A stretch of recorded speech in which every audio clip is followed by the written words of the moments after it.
The Yellow Jackets winning the coin toss have elected to defer the option to the second half, and that means Trinidad Chambliss and the Ferris State Bulldogs will get the football first, as the Ferris State Bulldogs take the field in the road white uniforms with black numerals and red trim, red pants, red helmets, with the Bulldog logo on each side.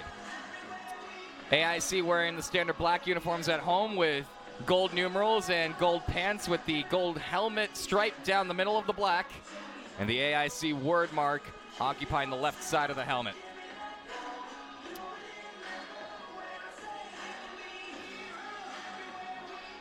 And you can see the huddle on your screen as AIC's defensive core and special teams core just about to get underway. And defense can be so important as Dan Woolman breaks up the huddle and Santana Fonseca is about to boot this one away. Defense can be huge. Absolutely.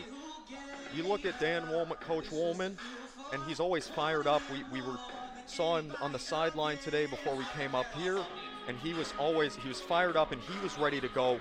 He wants that instilled in his defense, his defensive players, and you really want to see this in the defense, and you want to see this defense come out charged up and ready to go, especially against a high-flying offense like this. A defensive stop, a 3-and-out on their first defensive series for AIC would be massive because it can set the tone starting.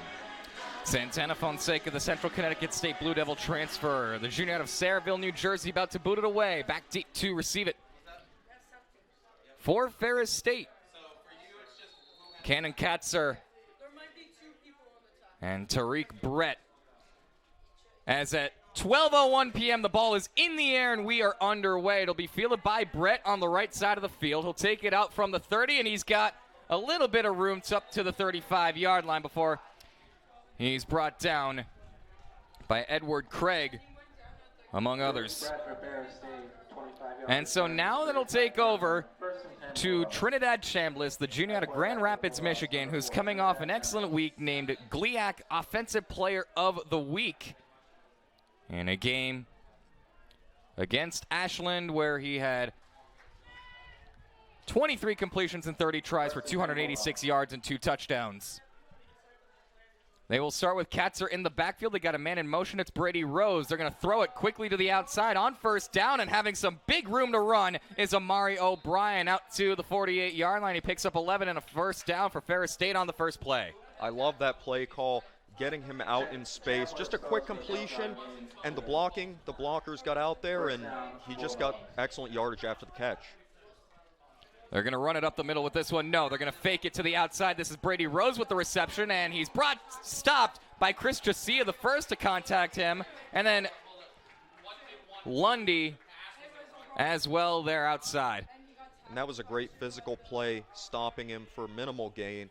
But, I mean, you can see, they're trying to get these cool play action fakes, and throwing it outside quickly really can chip away at short yardage situations. And now more motion as Amari O'Brien. They will snap it. This is a backwards pass to the outside. Brady Rose is looking to throw for it. He's getting him in wide open, and Amari O'Brien has got it for the touchdown. 50 yards on the fake. That was an excellent call. We see plays like that. We see that in the NFL. We see that all over the place. It's just it's a backwards lateral. Obviously, it's legal because it's a backwards pass. And really, he just got open because the defense was so focused, and it just killed them on that play.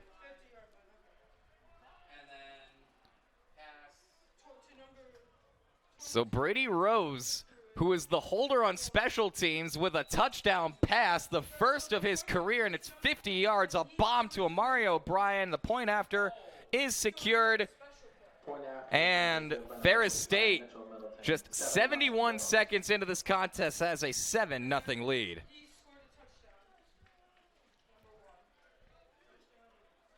And how do you bounce back if you're AIC from just getting ambushed like that? You got to put together a sustained drive. You have to get everybody on your offense involved. You have to get Anthony Posey involved.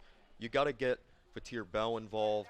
And, I mean, you got to think about it like this. You're without Cephas Williams for this game. You're without Siddiqui Cone, Judah Barflay. These are key offensive weapons So you have to rely on who you have personnel-wise, and you still have your amazing trio of receivers in Bell, Hicks, and LaFrance, which that's a pretty good trio for any quarterback, but Casco is going to be getting the start today because of Williams being out, and we just got put together a sustained drive and involve everyone on your offense. It'll be Mitchell Middleton to boot it away. Back deep to receive it is Jedi Foxworth on the left side of the field and Scooby Hicks on the right.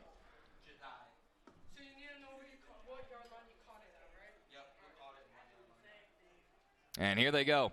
AIC to get the football. It's an end-over-end kick that Hicks is going to field at the 3. And he'll go out with this one up the middle, and he's met right away at about the 15-yard line. That's Sheldon Cage wearing number 2 with the stop. And that's really good on the kickoff coverage unit for Ferris State. Excellent, just getting to the football fast and gang tackling. And so now here is Lucas Casco, who's in at quarterback for the injured Cephas Williams. Got hurt late in last week's game against St. Anselm. Casco has had to make some starts in place when Williams missed some time last year, and the Yellow Jackets are going to cause a false start. It's Marcus Thurston who jumped early. Offense, number 32, 5-yard penalty, first down. And there was a lot of pre-snap motion on that play, and it just seemed that Thurston got a bit confused on that one. Marcus Thurston, the sophomore, was named to the all-rookie team last year, but here's Lucas Casco this season. 98 passing yards over 3 games. They will run this one on the first play. Anthony Posey's met immediately in the backfield. And it looks like it was the linebacking core led by Sefa Saipaya with the initial grab. And this defense is, again, one of the hardest defenses to move against. They've only allowed 8.3 points all season average per game, and they've only allowed 6 points through their last 2 games. So this is one of the hardest defenses to move the football against. Posey's going to motion out wide. Yellow Jackets going with an empty set. They don't do that very often, but they got it away here. Over the middle, the pass is caught. Amin Hanks is down to the 20 before he's tackled by Justin Payute, who was named first team All-GLIAC last season after an excellent campaign at the safety spot. And this is a big third down for AIC, because if you go 3 and out here, you're giving the football back to an offense that's just scored on their first possession. So this is going to be a big down for Casco and the AIC offense. They're going to motion Posey to the right side of Lucas Casco in the backfield. They bring 5. Casco under pressure is going to get this one away, looking for Bell. It's overthrown. Hicks leaped up to get it. He was looking for Fatir Bell, but frustrated with himself on the ground that he did not have that interception was Jacarvis Alexander. And Jacarvis Alexander had that ball. He had a chance to intercept the pass, but he just didn't have the concentration to bring it in and maintain possession. Fonseca to boot it away. This will be his 12th punt of the season. Averages 36.1 yards per. His long is 44. Brady Rose, the thrower of the touchdown pass for Ferris State, standing at his own 43-yard line awaiting the reception. Here comes the rush. Fonseca's able to get it away. And it's caught at the 47-yard line by Rose. He's going to turn the corner. He's already had a big impact in this game. He's got room into the red zone. And he's going to be pushed out of bounds inside the 10. On the punt return coverage, that was an excellent job by the coverage unit and the return team getting those blocks and allowing Rose to get the amount of yardage that he did on that return. And that's a dynamic return because now you're giving the ball back to Ferris State in the red zone. So they're in prime position to put another scoring drive together here. The ball will be spotted at the 7-yard line, so that is Bulldogs on the AIC 7. a 45-yard return.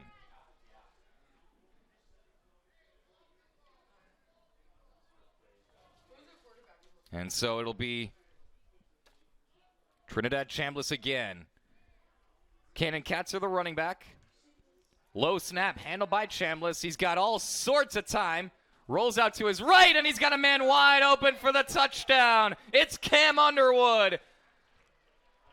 Excellent mobility by Chambliss. He bought time, scrambling to the right, and he finds Underwood in the end zone. And that's just an amazing job by Chambliss to buy time and find his man wide open for the touchdown. It's Cam Underwood's first touchdown of the season. Take another look at this one, and Underwood just got open on the right side. There was no defender within about 5 yards of him when he made that catch. This is Middleton, and his extra point is up and good. And so just 2 minutes and 52 seconds in, Ferris State leads 14-0, and we'll take a 30-second break here on FloFootball.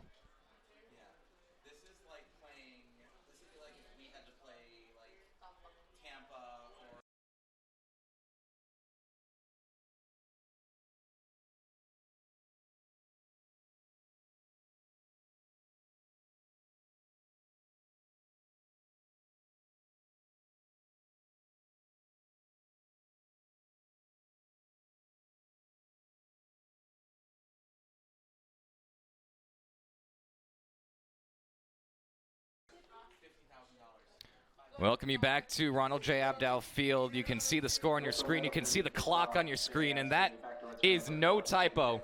2 minutes and 52 seconds in, 2 touchdown passes for the Ferris State Bulldogs. One from the receiver, Brady Rose, on a reverse play, and one from the quarterback, Trinidad Chambliss, as the Yellow Jackets will get the football for the second time in this contest, looking for anything to start their drive.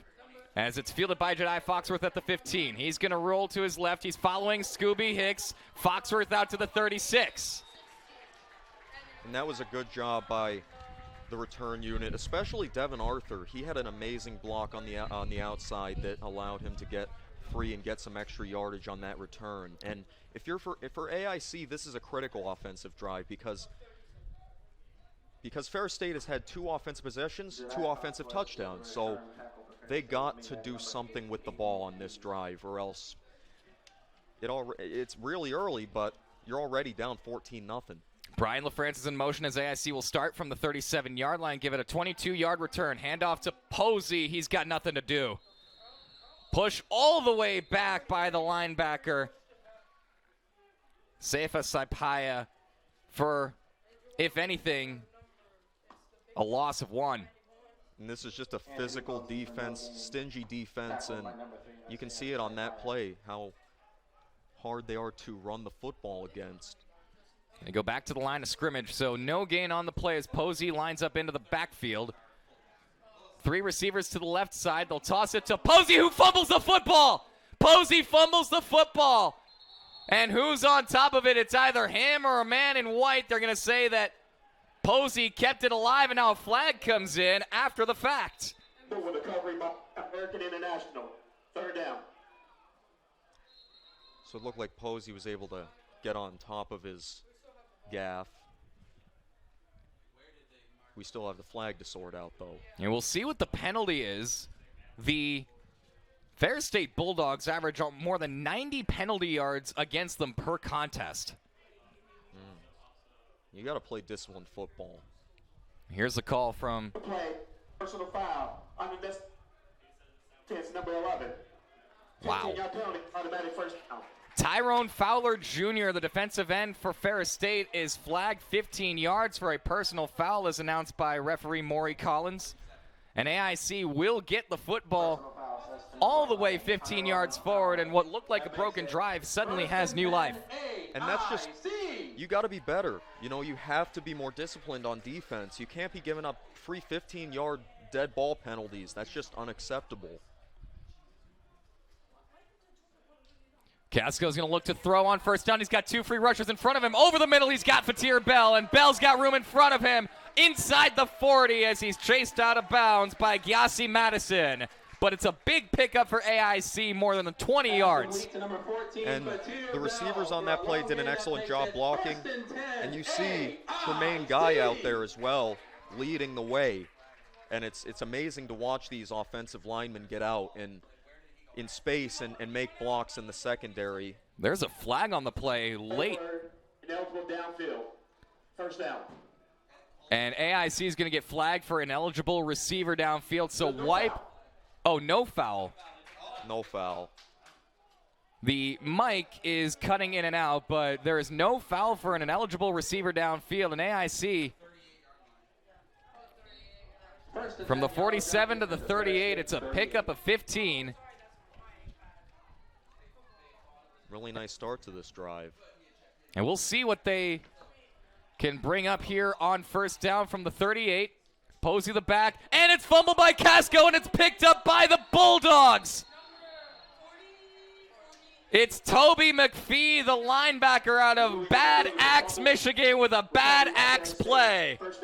And that one, Casco just couldn't handle the snap. He couldn't control that snap, and now Ferris State has another opportunity offensively. And this is something that you just cannot afford if you're AIC. You cannot afford turnovers, and you especially can't avoid turnovers. And you have to, and 3 and outs are also bad. It's just, now they just have another drive here offensively, and it's just not a good start for AIC. Want to correct that. That's 49 Arnold Sidoff, the defensive end, with the recovery. Looking on that on the replay. And on first down, Chambliss is going to air it out deep downfield, and he overthrows his man. He was looking for Cam Underwood, who already caught a touchdown from him on the last offensive play that the Bulldogs had. And that play was there. He had and Underwood had his man beat, and Chambliss just overthrew the ball, overthrew it. Kind of got lucky there for AIC. Because the precision for this offense is next level. One of the best in the country. Averaging 450 yards per game and 34 points over their first 3 contests. Chambliss is going to quick hit it to the outside. Cam Underwood's got it. Pressure by Lundy, pressure by Wilson. He's going to reverse the entire field and go up the middle with this one. And he's tackled by Yassine Jacobs at the 47. So all of that ends up being just a 4-yard game as Underwood trying to get a little too cute with it. I think if Underwood just kept running straight, he would have gotten a little bit of extra yardage, but you can see why he'd want to cut up field and try and reverse his field. 3rd and 5, right up the gut. They'll give it. Nope, they'll fake it, and Brady Rose is wide open again. He's been the subject of a lot of fakes today, and he gets out to the 40 to 30. 17 yards. And again, it's the play action fakes. They're biting. The AIC's defense is biting on the run, and the play action passes have been so successful because they've been biting on those fake runs. From the 29, Chambliss looking towards the end zone, reverses his field, has a man open, going to direct traffic, and Rose with the toe tap at the 20. Picks up 9. Chambliss, again, good job rolling out of the pocket, buying some extra time, and just standing wide open. Rose was standing wide open and it's just an easy 9 yards. A little too easy, it looks like, here in the early goings. Only 5.5 minutes gone by in this first quarter, and Ferris State looking to add more to the ledger. 2nd and 1, end zone shot, looking for a man. It is caught. Touchdown. It's Tay Boyd, but there's a flag on the play. We'll see if they count it. It appeared that Ty Boyd did push off the defensive back. Pass interference. Offense, number 81. 15-yard penalty. 2nd down. And so it'll be 2nd down and 16. And on that, from the 20 to the 35. And on that play, Boyd, you could see he pushed off his defender a little bit, and that's where the flag came in. And that wipes away Boyd's first career touchdown and his first career catch.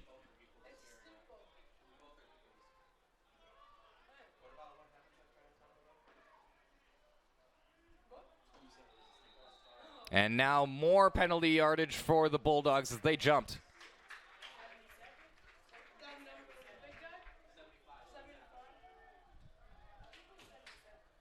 Offense, number 75. 5-yard penalty, second down. That's Dane Arnett, the sophomore from Grand Haven, Michigan. And from 2nd and 1 to 2nd and 16 to 2nd and 21, and now they're at the 40. Just pre-snap penalties. Pre-snap penalty there and the Chambliss going to take it himself. He can do this if he wants to. Breaks a tackle from Bell. He's got room down the 20, inside the 5, or towards the 10 and the 5, and he's down to the 8. Brought down at the last level by Ja'Kai Stith. But a big gain of 32 yards with the legs of Trinidad Chambliss. And the mobility of Trinidad Chambliss was on full display. He just took off and he picked up a lot of yardage with his feet, and well, they spot the ball at the 21-yard line. He might have stepped out of bounds at that spot. That's evidently what happened. So it'll be 3rd down and very manageable. Fake it. Outside 3rd down and converted. Jalen Townsend picks up the 1st down, brought down by Tyson Thornton. And on that, again, another play-action fake. And you got to give credit to Ferris State's coaching staff and the offense for the way they've been able to execute these play fakes. Especially, even I'm getting confused with these play fakes. And you can hear that it's gotten me a few times. They're just executing at the next level. On the option, it's Katzer. Left side looking for a lane. He'll get down to the 10, pick up 6. It's a good pursuit play by the AIC defense to hold them to 5, but it's still going to be a 2nd and 5 situation. So Cannon Katzer being featured here. 9 rushes for 39 yards and a touchdown against Ashland as they're going to run this one again. Katzer breaks the tackle and scores the 3rd touchdown for Ferris State in the 1st quarter. And again, the blocking at the 2nd level has been excellent, and on that play you could see the blocking at the 2nd level, and that's really been that's been the story here. Just the excellent blocking and the excellent offensive execution. And they got a chance to make this one 21-zip. Not even halfway through this 1st quarter. Middleton tacks it on. They're on pace for 126 points.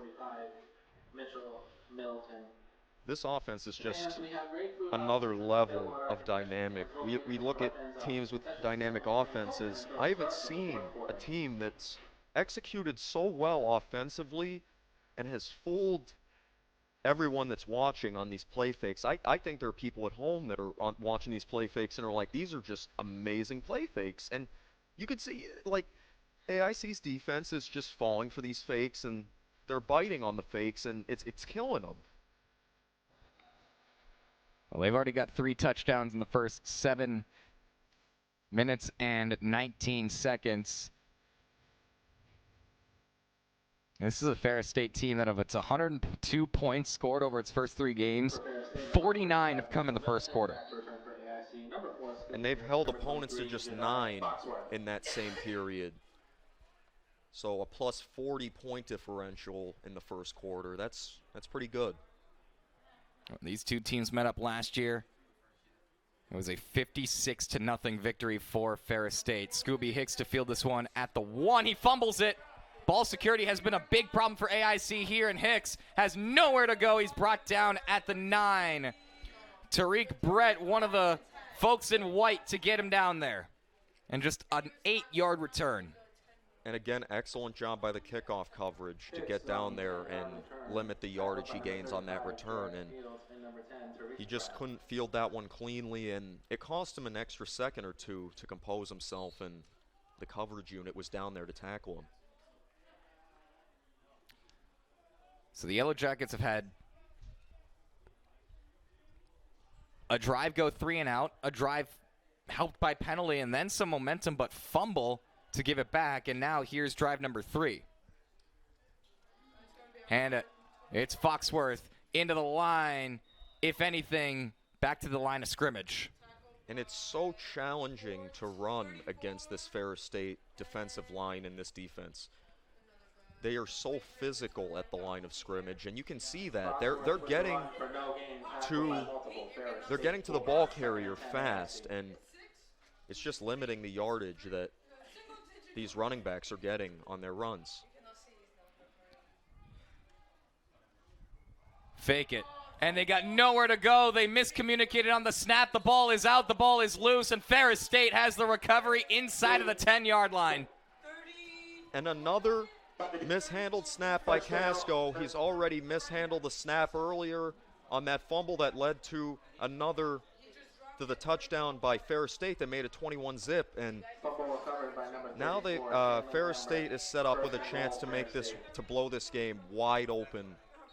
And it's still the first quarter. They're going to have this at the 6. Already inside the 10.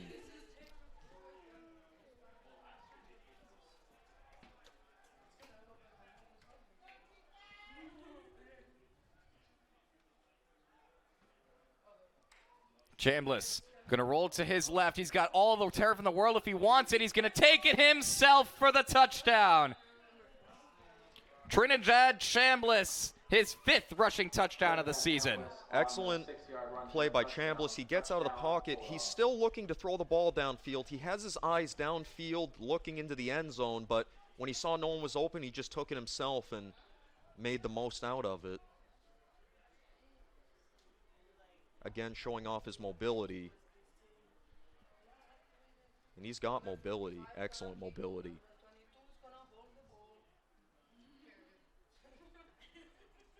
28 to love. 7 minutes. 8 minutes and 10 seconds into this. And here's another look at the touchdown and the celebration. You can see Chambliss, he's looking to throw it still, but then he realizes I got nobody open, and he just lowers his shoulder and fights his way into the end zone. Cool and collected. And Ferris State has been cool and collected for the most part. Besides a few offensive pre-snap penalties and that pass interference, offensively they've been sharp. And defensively, besides that personal foul, they've also been sharp, especially against the run. They've limited AIC to very few rushing yards. So AIC has to get something on this drive because this is already a danger zone, down 28-0, and it's still the first quarter. It is still the first quarter. This ball is going to be kicked out of bounds, so AIC will have it at the 40. Kick out of bounds. Kicking team. The ball we place at the 35-yard line. First down, AIC. You can say that was really one of the only mistakes that Ferris State has made so far, besides some of the pre-snap penalties on offense and the personal foul on defense. It's first and 10 AIC at their own 35-yard line. AIC will get the ball in good field position to put a drive together, and hopefully this time Casco can pull the snap down because he's mishandled 2 snaps that have led to Ferris State touchdowns.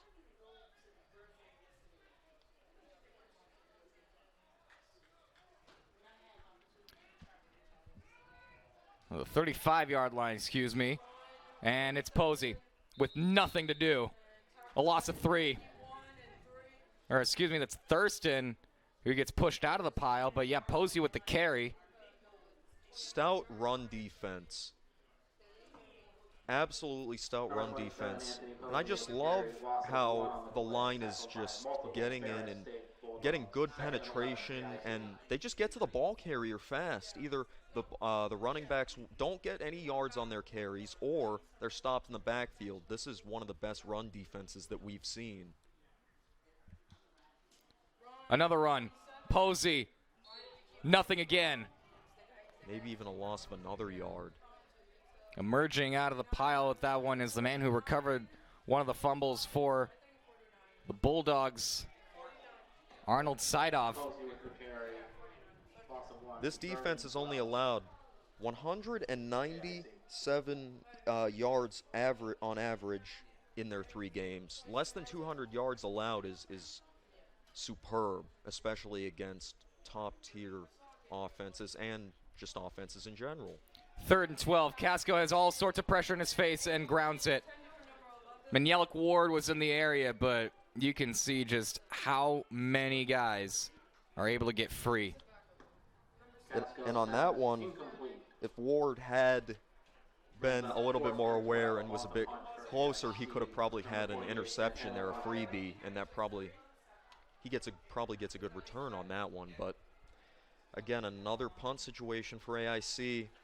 It's just not looked good for them offensively. They just haven't been able to get anything going in the run game, and really it hasn't helped them in the pass game either.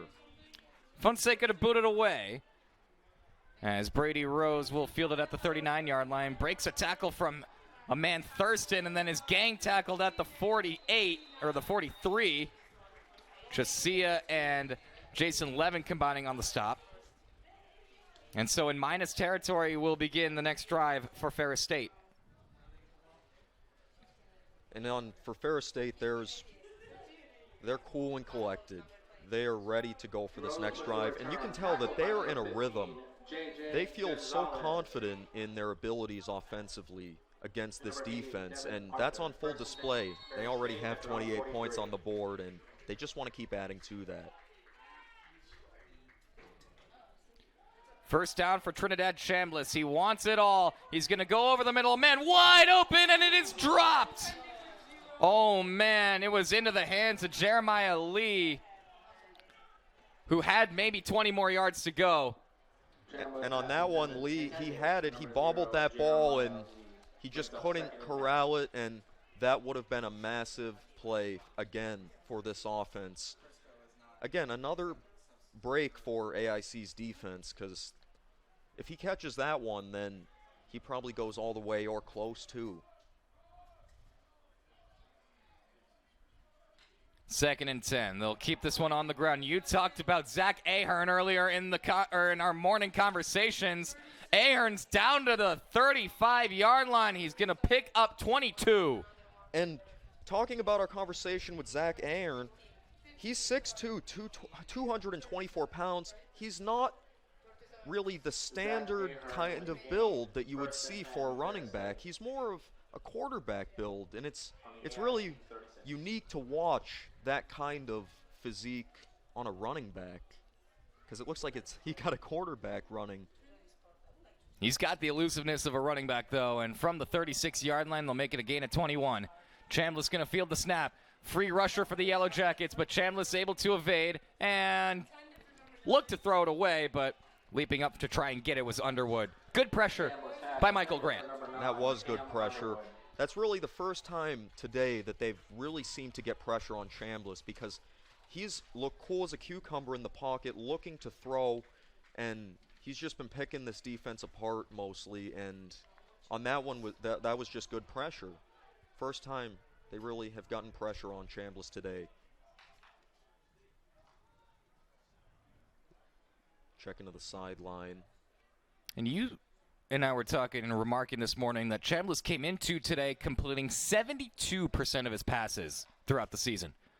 This will be a fake. Quick hitter to the outside. It's caught. This is Tariq Brett, who's got room to run. He breaks a couple of tackles, and it's brought down at the 20 by Mo Diakite for a gain of 16. Excellent blocking. And going back to what you said about completion percentage, he's completing about, on average, for every 4 passes he attempts, he completes 3. And a completion percentage above 70% is phenomenal, especially if you're completing on average around 3 passes out of 4.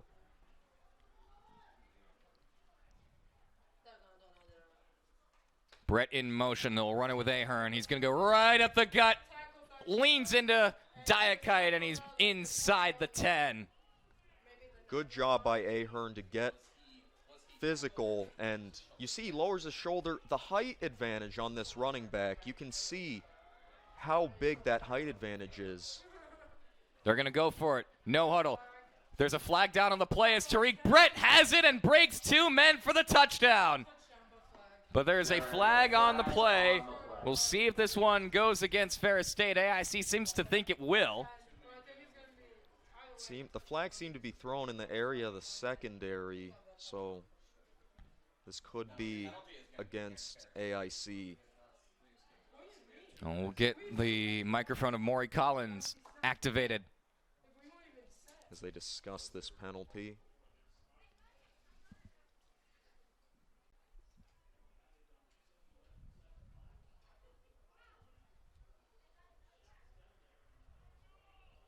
But while we have a moment, here's another look at just the physicality.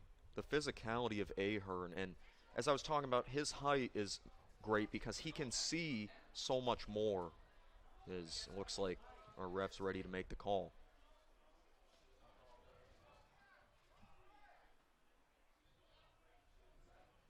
I mean, substitution, defense. That penalty is declined. We replace that. The ball was fumbled forward and out of bounds. Oh, so the ball never made it to the end zone. It was fumbled forward, so they're going to put this ball at the half-yard line.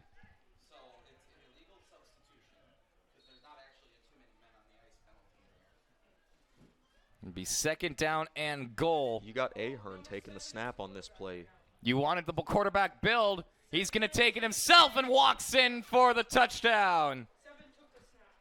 That was just a great execution by the offense. And if you had not told me, if I had not seen that Ahern was a running back, I would have assumed he was a quarterback with that build. But, I mean, just excellent by Ahern to get that touchdown. And it is not pretty for AIC because Ferris State has just been moving the ball against them. It's almost like the defense just isn't there.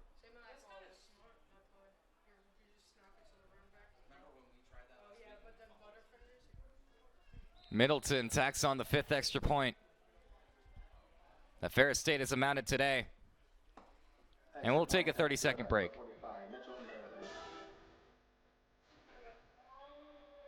This is terrible.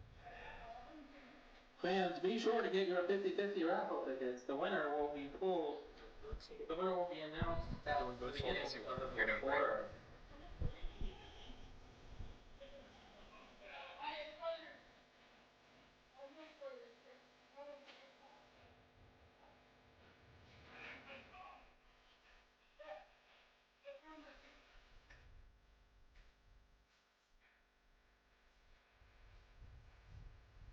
Well, the folks in black and yellow are searching for answers, Joel. It's already 35-0, and really, defensively, they have not done a good job containing this offense, this explosive offense that's averaged 34 points a game. They already have 35, and it's the first quarter. They already have broken that average scoring margin, scoring total. Kicking for Ferris State, number 45, Mitchell Middleton. Back to return for AIC, number 4, Scooby Hicks, number 23, Jadae Foxworth. We actually did get a chance to talk with Coach Anise before the game. Middleton to put it away. This one's going to go into the end zone. And AIC will be content to take it at the 25. Touchback, 1st and 10, AIC. And we did talk with Coach Anise before this game about coming up here to Western Massachusetts, coming down to Western Massachusetts, and we talked. Yeah, I don't know where their latitude is. I'm not sure relative to us. I haven't checked a map, but go ahead. But we talked before the game about his illustrious coaching career. He's been a head coach for 22 years. He's been with this Ferris State program since 2012, and he's helped Ferris State to become the nation's winningest active Division II football program, and he has done wonders with this team. 2 back-to-back national NCAA Division II championships. Scooby Hicks is able to secure the ball with his hand, but is brought down maybe a yard ahead of the line of scrimmage.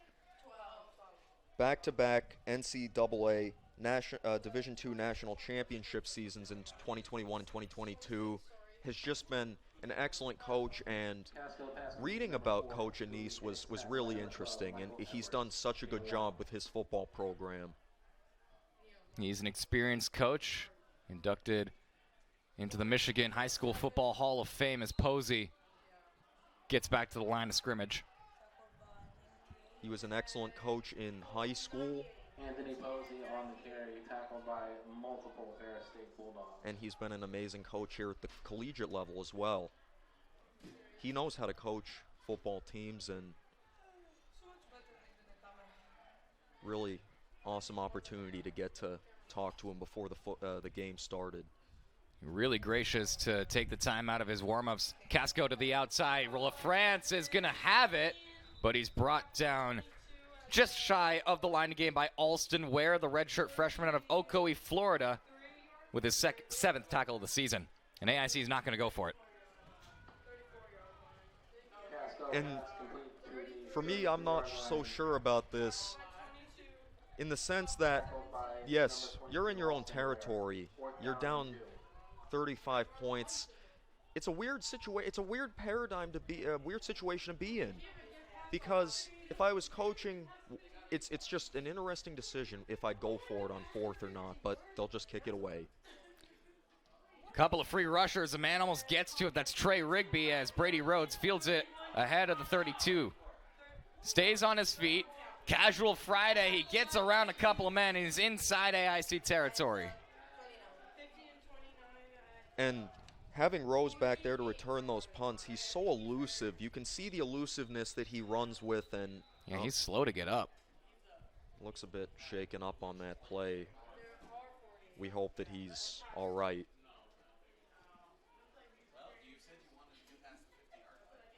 Brady Rose. I mean, he's done his job today. He's done a great job. He threw a touchdown pass, the first touchdown of the game for Ferris State, and he's really brought a dynamic to this Ferris State offense. So it's good to see that he's jogging to the sideline on his own power. We wish that it's not too serious.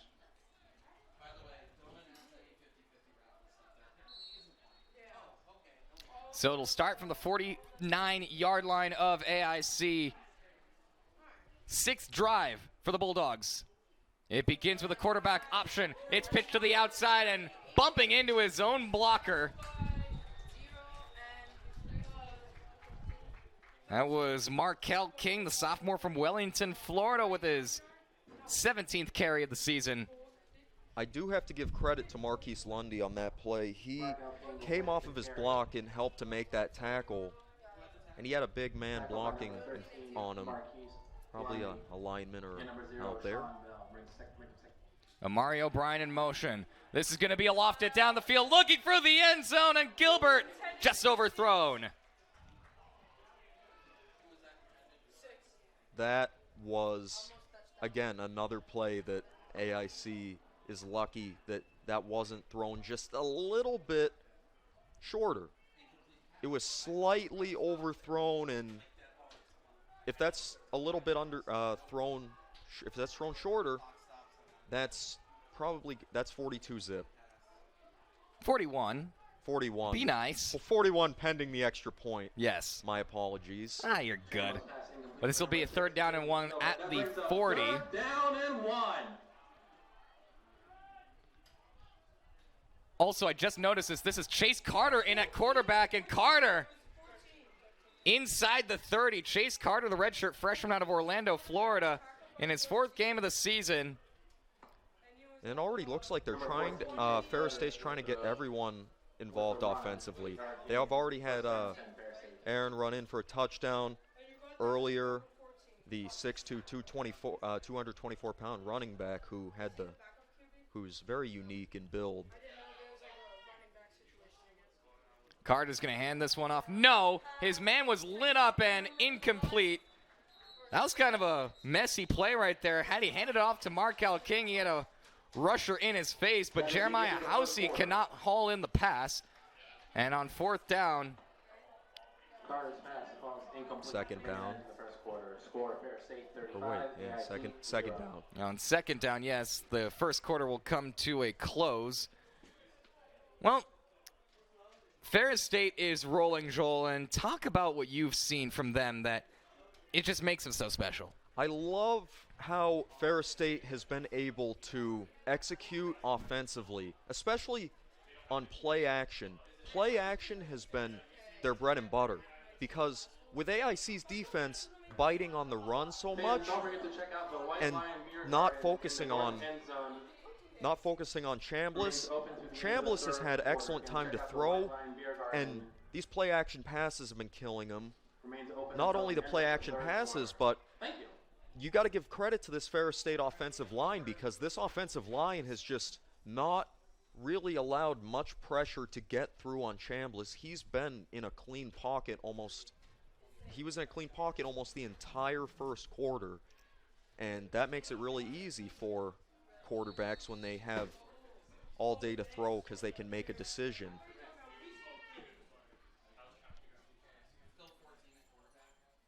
They have brought Chambliss in back at quarterback, and Katzer breaks through. He's got room on the sideline, one man to beat, and he hurdles over Gonzalez for the touchdown from 28. And on that play, you saw James Gilbert. James Gilbert had an excellent block on that play. He took out the last man. He took out the last man in Katzer's path, and he just waltzed in for a touchdown. So now it's the 41-0 with the extra point pending. Middleton is 5 for 5. On extra points so far today. I seen Jacobs might have jumped off sides. He did. But the extra point is good. We'll see if they decide to take this from the 1.5-yard line. I would imagine not because of the massive lead they have already, but who knows? Offside. Defense. Have to just call. Repeat the try. They're going to replay this. And they're just going to kick it. The ball is at the 9, so this will be a 19-yard point after try. And I think this is the right call for Coach Anise, considering you already have a 41-0 lead. You don't want to pour it on them, especially this early in the contest. Kind of a stutter step on the kick, but it's good. And it's 42-0, and just, it's a work of mastery on the far side. And you can see AIC's defense is still searching for answers. We were talking about how they've been so successful. Ferris State has been so successful on play action, and they've been also effective running the ball. And they've just been executing so well offensively and defensively as well. You know, that running-wise, their rush defense has been outstanding. And really, AIC hasn't thrown the ball all that much, so we haven't seen how this past defense has been able to make an impact. But this is one of the stingiest defenses to move against, allowing less than 200 yards a game.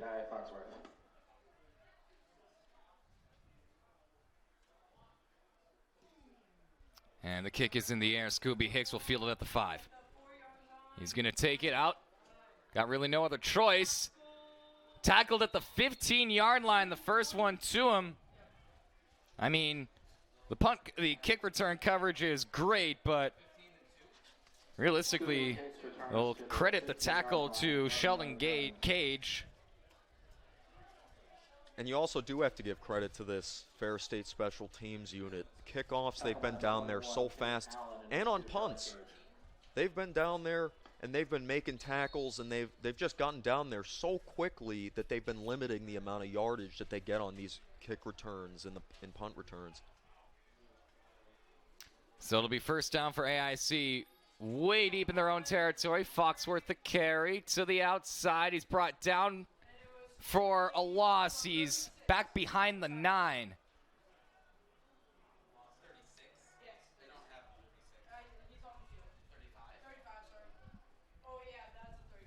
Tackle made by Jarek Fields, the redshirt freshman out of St. Petersburg, Florida. So it's a loss of 3. They've spotted at the 10. And Joel, we talked about maybe feeding Posey more in the previous game. They need to throw it more here as Amin Hanks is out of bounds with the catch. And when you look at the scoreboard, it's interesting because, yes, you do want to run the ball, but this run defense has been so challenging for them. They really don't have much of an option besides to throw because of how good this run defense has been. And it's just, they could get them involved, but they'll either stop them in the backfield or at the line of scrimmage or at worst a few yards. Casco to throw it. He's going to fake once. Goes underneath looking for Bell. It falls in front of his feet. And it's another 3 and out for AIC. And AIC just searching for answers on offense and defense. You just can't give enough credit to the defense. I mean, the defense has just been phenomenal, and when you have a phenomenal defense, it just makes work so much easier. Offensively, they're going down, scoring touchdowns, really making it look like they're just running a practice. It looks like they're just practicing with no defense, practicing on air. And that's the big thing for AIC. They need to occupy that air as Fonseca to boot it away from the end zone. He's got a couple of free rushers and just gets it out of the reach of Rigby. There's a flag down on the field as it's fielded by Jeremiah Lee. J.J. Gonzalez, the stopper, will get the call. And on a few of these punts, on Fonseca's punts, there have been a few free rushers. He is lucky to have gotten some of those punts away because of the amount of free rushers. There's at least 2 or 3 free rushers. During the kick, holding, 10-yard penalty, first down, Ferris State. So that'll be the hold on the return. So Ferris State will be backed up.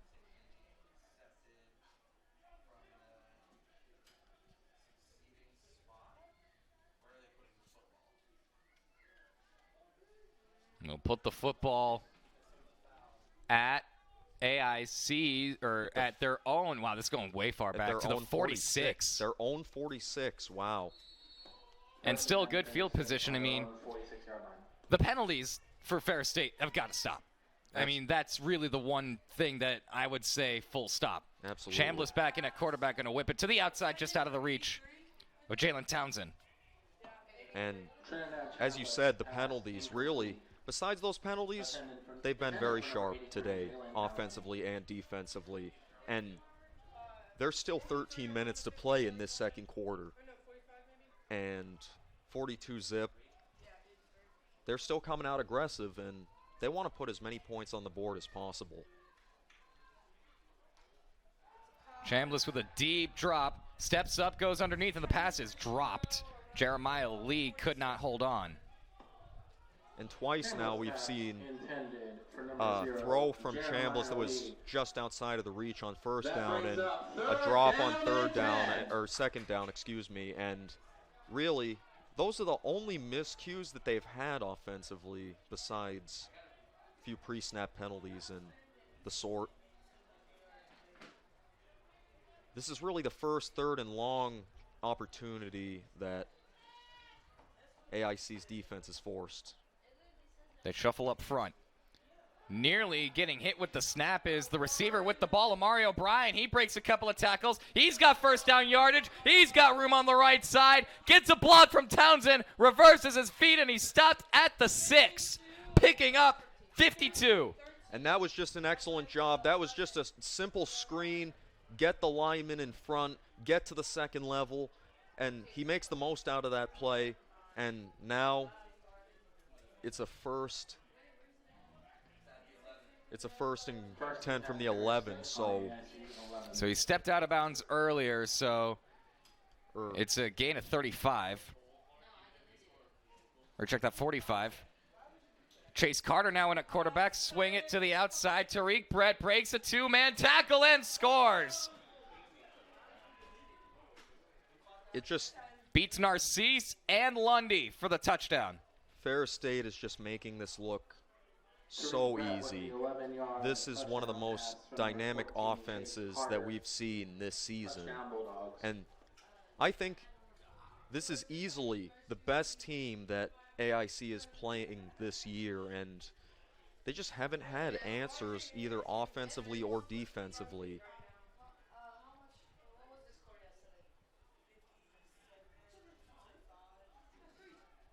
Seven for 7. 7 for 7, Joel. 49-0. And they're one touchdown away from matching the score that was the final of last year's meeting in Big Rapids. And you look at the scoring disparity, it was 35 or 42 in the first quarter, and they're in a rhythm. When they get in a rhythm, it seems they cannot be stopped, and that's really what the situation that we're seeing. And if you're AIC, it's a very interesting spot to be in, because you're down 49 points with 42 minutes to play in this football game. They must be thinking, what has gone wrong here? Like, it's going to be a very interesting film session on Monday.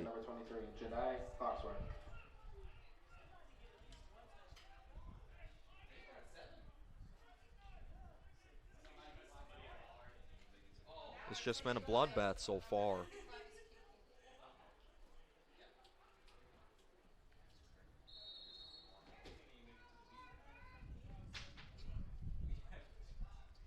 Middleton to boot it away.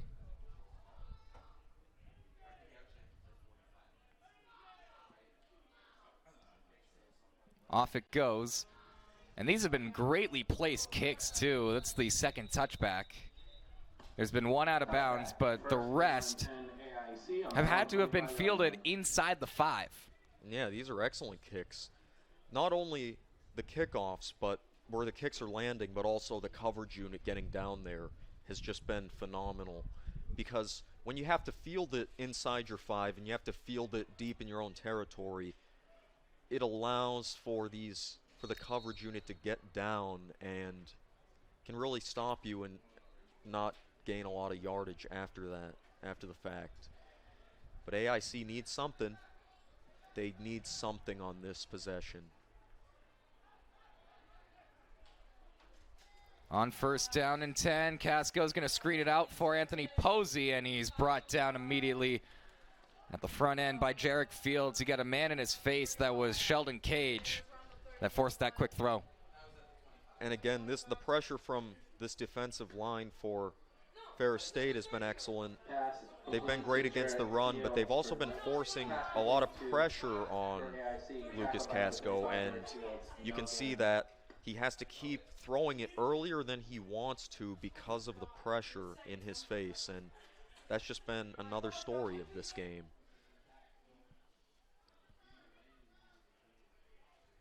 As we have a substitution for the Ferris State defensive line. Yeah, checking out is Marquis Jones.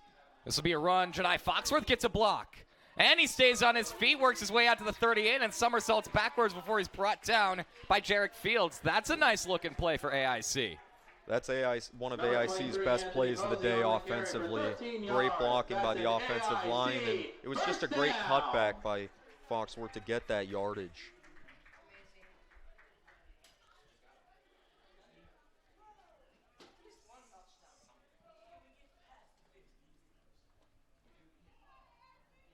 Well, you can see on the right side there's a spy, Christian Kramer. Fake it. Casco to the outside. LaFrance wide open. He's got room and crosses midfield. He's got a first down for AIC and a pickup of 11. They'll spot the ball directly at the 50. 2 plays, 2 first downs. This is what you need if you're AIC. And they're going no huddle. No huddle indeed. Quick hitter. LaFrance has a block on the outside, but one man was left alone to tackle him down. And a flag comes down. Michael Edwards, the tackle, and the flag. On the play. It was thrown by the... They might get an illegal block on the Yellow Jackets here. Offense, number 18. 10-yard penalty, first down. It was thrown by the side judge. Here, watch this. I'm going to take a look on this. This is the previous play. Never grabbed the other one. Flag assessed to number 18, Amin Hanks. It brings up 1st and 20, AIC. But now you got a 1st and 20 situation. Not what you need after 2 plays and 2 first downs successively. They're going to slot Jedi Foxworth out to the far side. He's going to line up wide. He's listed as a receiver. Blitz coming over the middle. Pass is caught. This is Hanks. He's got room to run, and he makes up for the penalty with a gain of 35. And really, this AIC offense is starting to move, and you start to see they're trying to move and do something here. As we talked about last week, it seems like they just do better when they have to think fast. And they do think fast. Manielik Ward with the catch to the 10. Spin tackle there Pass complete to number 11, Menelik Ward. by number 24, Edward Kafuma Henry. And Kafuma Henry is slow to get up.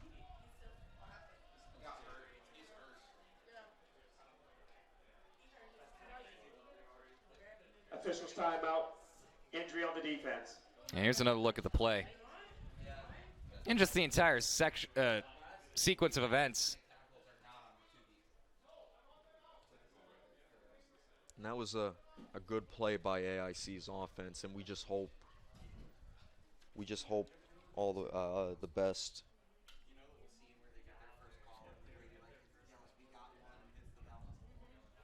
Edward Kafuma Henry is a junior out of San Jose, California, out of Oak Grove High School. A junior defensive back getting in there. Has not played every snap, but hope that he'll be all right. This is interesting. You'll see the back is Manielik Ward, the receiver, number 11, and, well, that's why. They're looking for the motion. 1st and goal. For the first time, it's AIC with the 1st and goal. Jedi Foxworth gains 1 before he's stopped by a couple. Lento Smith, who was 2nd team All-GLIAC last season, and Justin Payute, a 1st-teamer. How about that for a tandem? Stingy run defense. It was just, this is just such a well-coached defense. Not only well-coached, but a physical defense. And that's something that Coach Anise loves to see in his teams. Brian LaFrance in motion. Casco's going to look to the end zone, looking for a man. He overthrows Hanks. Incomplete. And really, there wasn't a chance for Hanks to get that ball. It just looked like Casco threw it too high, and he had a man in his face. Did Amin Hanks. Amin Hanks had a man in his face that affected his ability to see the ball, but the ball was thrown too high anyways.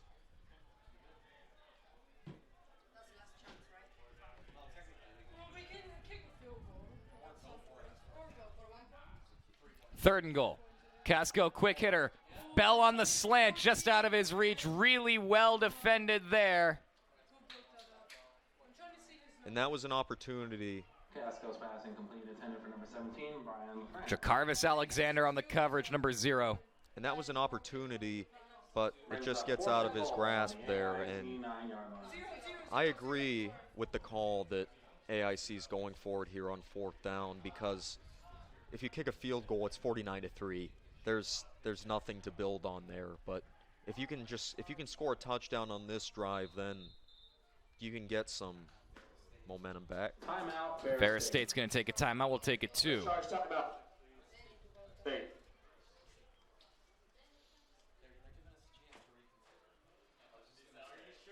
Fans, the Yellow Jackets return here to Abdow Field on Saturday, October 12th against the Ravens of Franklin Pierce University.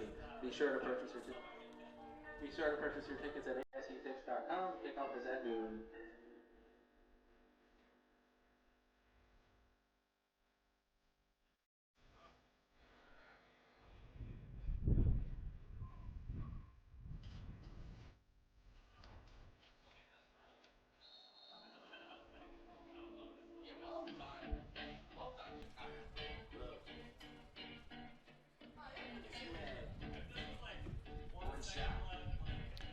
Well, Ja'Kiah Griffin decided to play a message over the loudspeakers here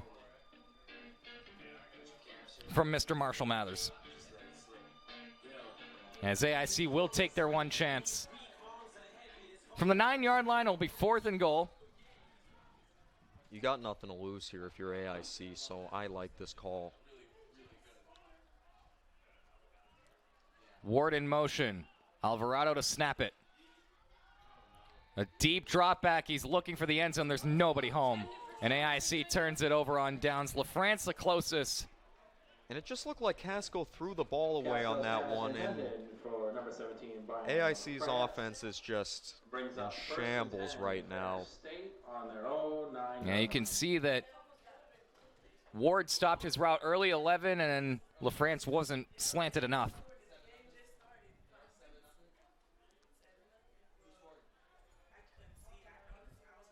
You can look, and we'll see what Ferris State can do with this offensive possession.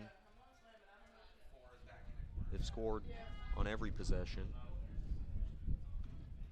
Chambliss on the option on the first play. It's Zach Ahern with the quarterback build, the running back run. He stepped out of bounds on his second step at the 11. A gain of 2. And that's just another good play.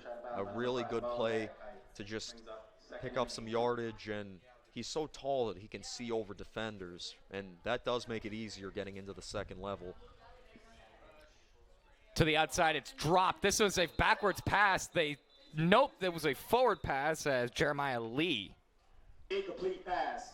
was off and running. It almost appeared like Ferris State's offensive line moved early, but there was no flag thrown for that. That brings up 3rd down and 8.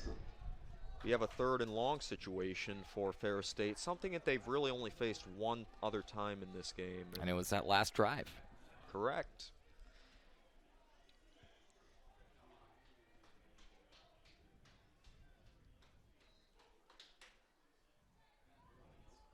Third and 8. Chambliss to drop it back and go over the middle, and dropping the interception was Chris Chasia. And Chris Or Chasia. excuse me, Sean Bell. Oh, man. And Sean Bell, he is frustrated with himself. He could have intercepted that pass. 4th down and 8. Again, he just didn't catch the ball before looking upfield. And that was a big opportunity. And it would have been a big interception to set AIC up in plus territory in the red zone, nonetheless. Well, for the first time, the Bulldogs will punt. Mitchell Middleton has only had to punt 4 times this season. Back return for AIC number 8. This is the 7th punt for Ferris State in 2024. This is their 4th game. They haven't needed to punt so much. They're going to fake it. Middleton wants a man. He's got a man wide open, and they're going to pick up the first down. Another fake, another trick, and Braden Childress with the catch. Oh, there's a flag down on the far side of the field. There's a flag on the play. Flag on the play. That is, I can't say this word, but that was a very gutsy decision by Coach Anise, and can you really blame him? There's so much time left in this game, and you're up 49 points, but way to still be aggressive, but it could come back depending on this call.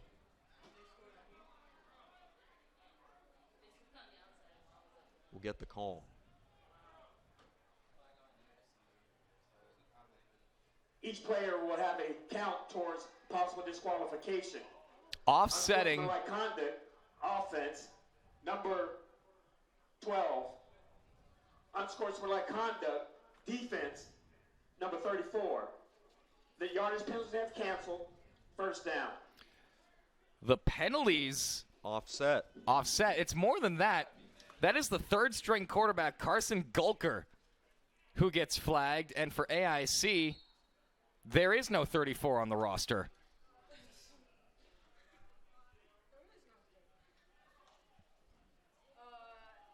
But they keep it alive. They're going to end around this one. It's Amari O'Brien. And the flag is down. And there is another flag. Wow. On the play. So he kind of like tossed it. It was a run to number 1, and then 6 and 5 pushed But, it out of bounds I mean, take a look. Well, we have a chance. We'll get the call. Look at this. To call it in your own end zone is one of the Personal gutsiest. foul. Illegal blindside block. Offense. Number 72. 15-yard penalty. First down. That's Tim Anderson. But as I was saying, gutsy call in your own end zone on a 4th and long to fake the punt. That just shows you how aggressive Coach Anise loves to be. Have to push to the envelope no matter what the score is. Need to play the full 60 minutes. Can't just play 30. Pass away. And there's a hot mic by the official as the pass is caught from the 25-yard line. No, they put this one back. It should have been a 15-yard personal foul penalty. pass to the right side, caught number 6, And James Gilbert the catch. and then tackled by 5. Pass complete to number 6, James Gilbert. Tackled by number 5, Mo Diakite.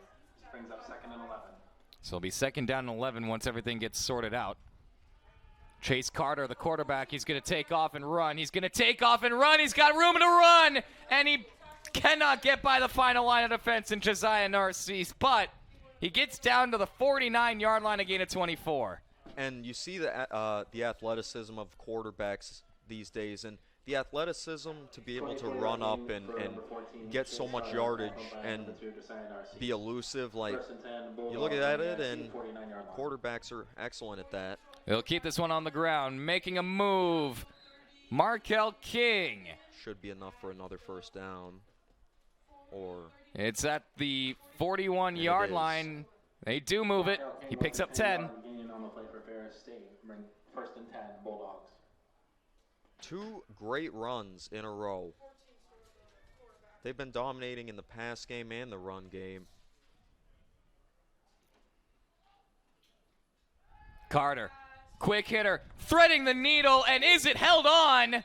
No, Oh, I want to take another look at this one. the officials rule it incomplete. They rule it incomplete. They were very certain about it. Let's take a look. That was a tight window. Oh, very tight. Look, he's going to have to thread this between 2 guys. You're going to see Edward Craig, one of them. And it was a great throw, but That's a catch. that is a catch. That's a catch. That is a catch. The officials Wow. missed it. That is a catch. Either way, 2nd down and 10. As Carter's flushed out of the pocket, he'll throw it to the left side. That's a catch, guys. Here's another look. I don't think that hit the ground. No, so when you see he threads the needle here, watch this pass. He threads the needle, he bobbles it, and he regains control That's a before he hits catch. the That ground. never hit the That ground. didn't hit the ground. He had his Oh, yes, it did. actually. Well, I can't see because he's kind of shaded by Ja'Kai Stith, but oh, I think that might have been a catch. Yeah, it's Oh, very interesting. It's tough for the officials that are watching in real time. oh yeah, we're watching in slow-mo. 3rd down fake over the right side. Pass is caught, and it's fumbled out of bounds, and so it'll be retained by Ferris State. Tay Boyd with his first career grab. It's a complete pass. 4th down. But considering how well they've moved the football, Ferris State, that they are going to go for this, and they are. I still think that's a catch. Play brings up. I think you're right. That he did have control right before he hit the ground, and it's just the officials just did not see that in real time. You know, this is the 2nd time as there's a jump. And that's gonna be AIC a jump. free- It is a free play. It's a lofted pass, and what a grab! Jeremiah Lee beats Asim Jacobs and puts his team inside the 5.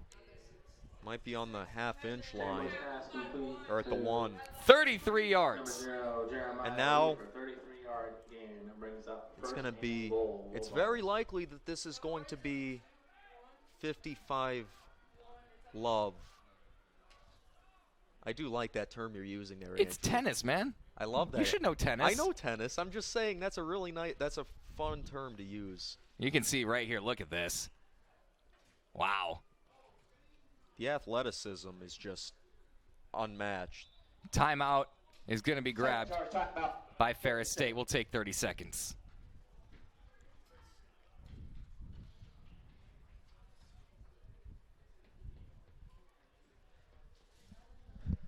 Well, you want to watch good offense, just enjoy it.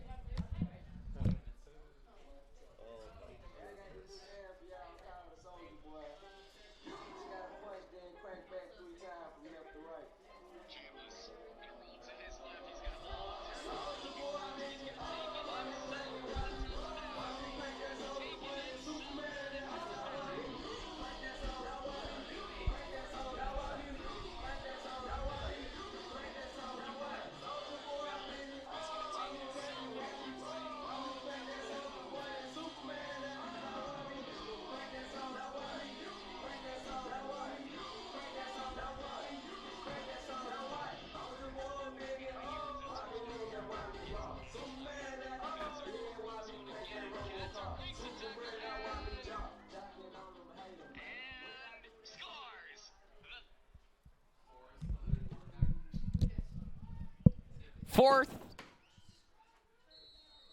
or another first down and goal situation from the one.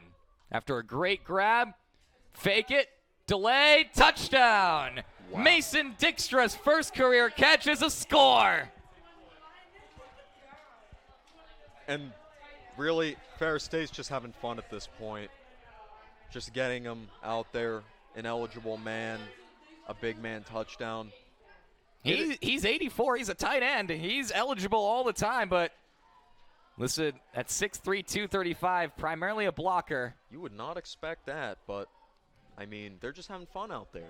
That's the second time you've remarked at the build of some guy, maybe not necessarily for his position, but finding success. Absolutely. There's a lot of players that you wouldn't expect to have certain builds at their positions, but they're excellent. That'll be 8 for 8 on extra points. And this was the final score when these two teams met up on October 28th of 2023. We're only in the second quarter. They're on pace to break that. You think? Yeah. Wow. Guys, this is what we don't pay Joel for. This is why we brought him along. The insight from right there. I just love football. I love calling games. Yeah, it's fun. It's a lot of fun. And it's, for what AIC fans might be feeling at home, this is an education for me, watching Ferris State operate in the football. Like, you're a learning man. You want to learn how the game of football works. We're here in the booth, Andrew Sue, Joel, get in the shot, man. I mean, we're learning what it is that makes a football program great right in front of our eyes.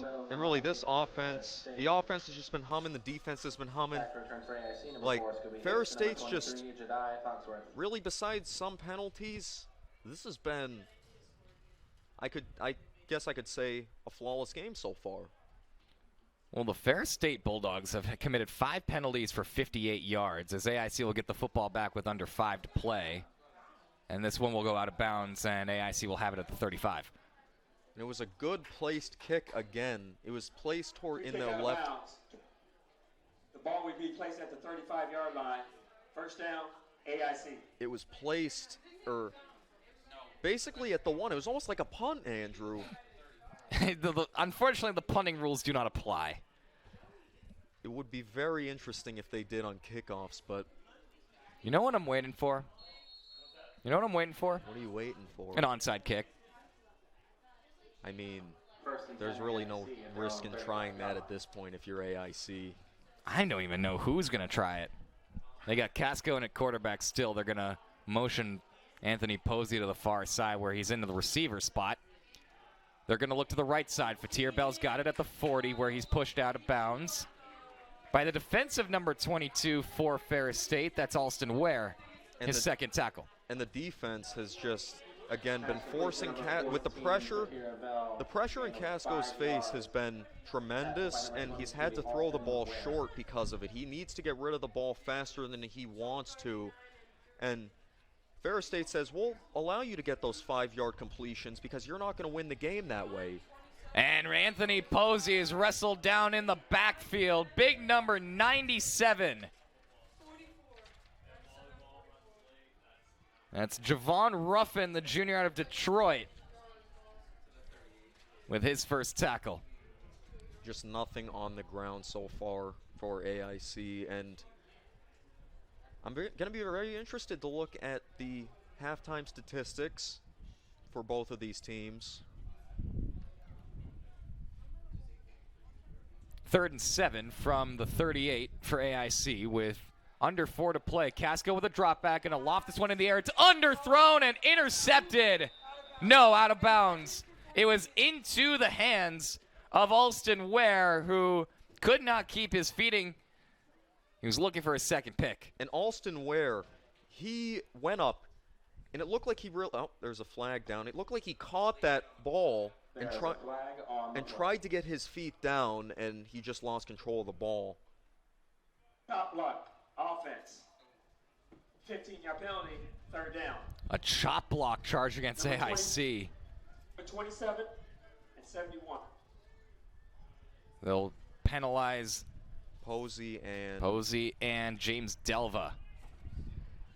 AIC has made some offensive line changes over the past few weeks, and you saw some. Penalty has been declined. Oh, I'm surprised they would accept that penalty, to be completely honest with you. absolutely. If you decline the penalty, which they ultimately did, it's 4th down. So, yeah, I wouldn't have agreed with accepting that flag and making it a 3rd down again. You don't want your defense out there at all. No, and seriously, the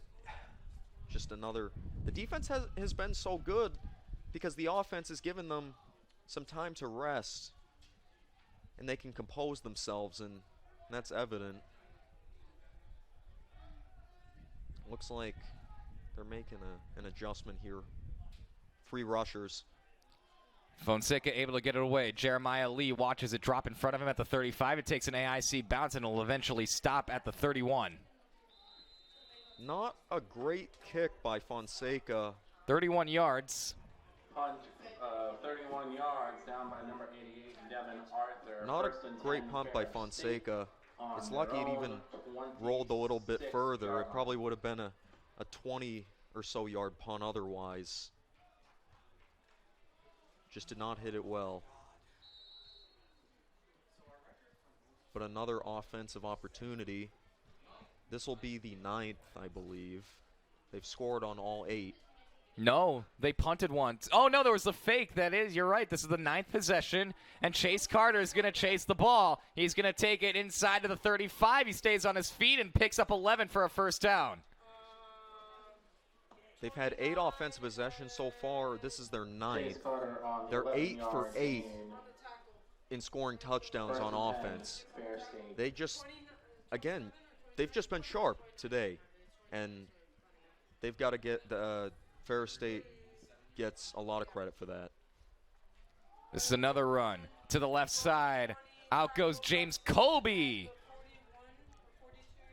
grabbing 5.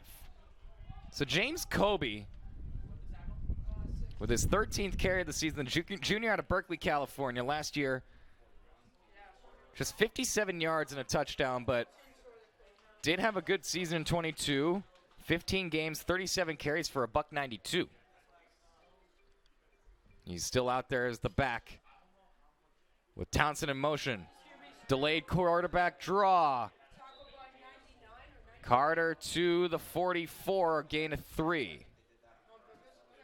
And slow to get up, but getting up is Nevin Earl. And Nevin Earl is a big part of this defensive line for AIC. He's in there. He's really, the whole defensive line's just in there doing the dirty work, and they don't get enough love.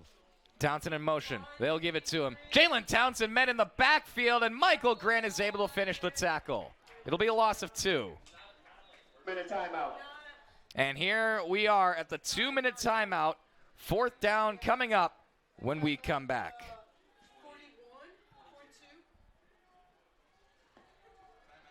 Michael Grant with the tackle for a loss brings up 4th down and 5 after the 2-minute timeout.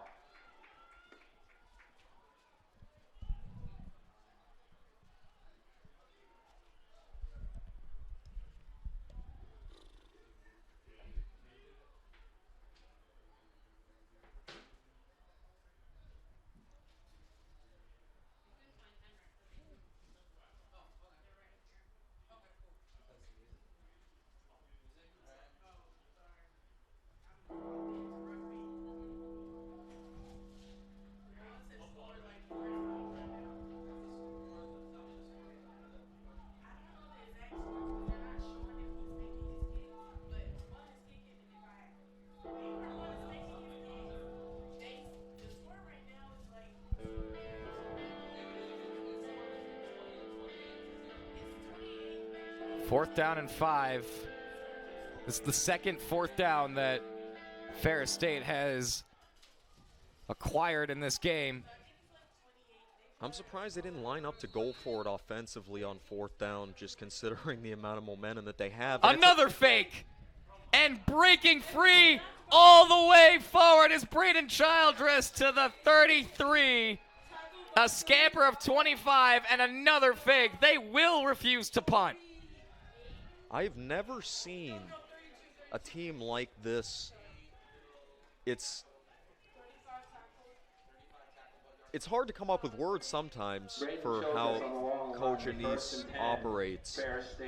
Coach Anise, just from the last few punting formations, he's faked it twice. They do not want to take their foot off the gas even with this large lead. I think Coach Anise has some fire. He's got a fire lit under him right now. He enjoys the game. Absolutely. You want to talk about a man who enjoys the game. Fake to the outside. Jalen Townsend gets a block, and he works his way inside the 30 before he's tackled by J.J. Gonzalez, who loses his helmet and will have to sit for a play. 1 minute and 1 second to go in the second quarter. And really, for Coach Anise, I think this is kind of just like a Broadway show for him. Just beautiful execution. And just that. I like that.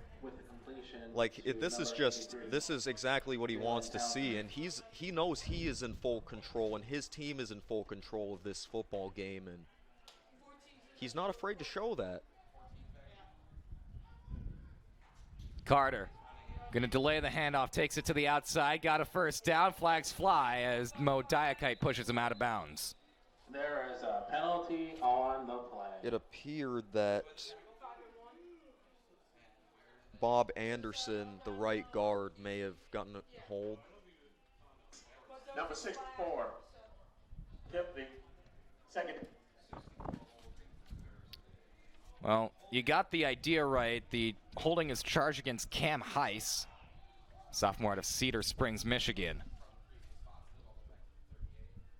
So this will make it second down and 14 to the 38-yard line. This ball will go.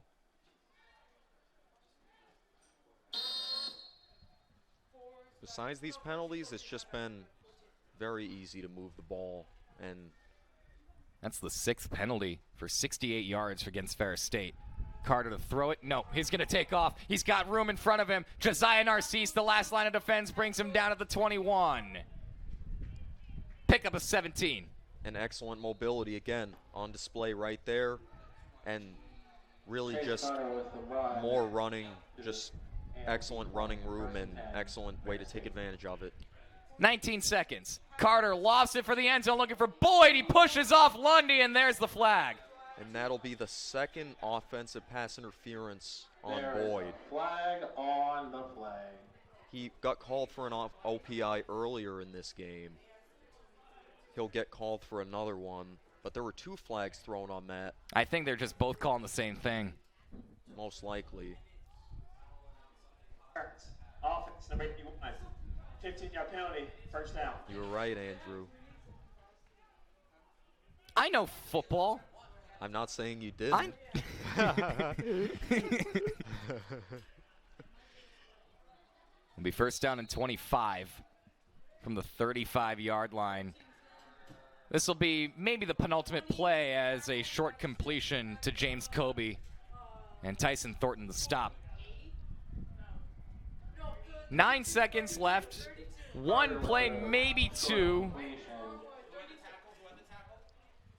You have one timeout. Tackled by number 6, Tyson. I think Thornton. maybe if you want to, you could take a shot for the end zone, or you could try and pick up some more yardage and call a timeout and try a field goal here. I'm pretty sure Mr. Tony Anise wants the end zone. Absolutely. He seems like that kind of guy. Definitely. 3 is the last thing he wants. Second down, quick underneath, incomplete, dropped by Kobe. Will they try a field goal? I don't think so. I wouldn't be surprised if they just They're decide. going for this. I got a feeling they're going for this. I wouldn't be surprised if they just decide, you know what, we're going to send everyone deep. It's just like a Hail Mary play. Just send everyone deep and see what happens. Third down and 20. And that appears what they're going to do. Well, it's the final play of the second quarter, the final play of the first half. Why not have fun with it? You're up 56? Why not? This is where you get the chance to expand the playbook. Go into the glossary. Go into the thesaurus. That's a hard word.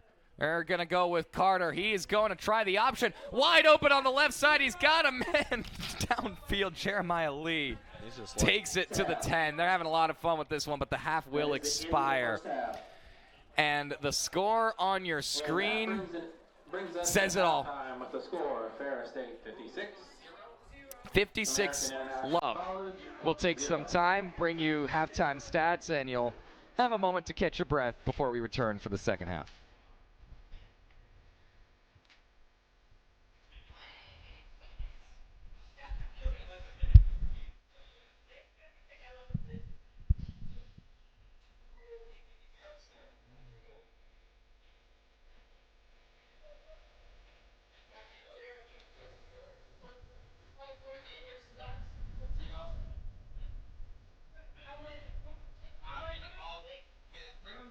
I'll give you some gift to them and to us, and then I'll take with them.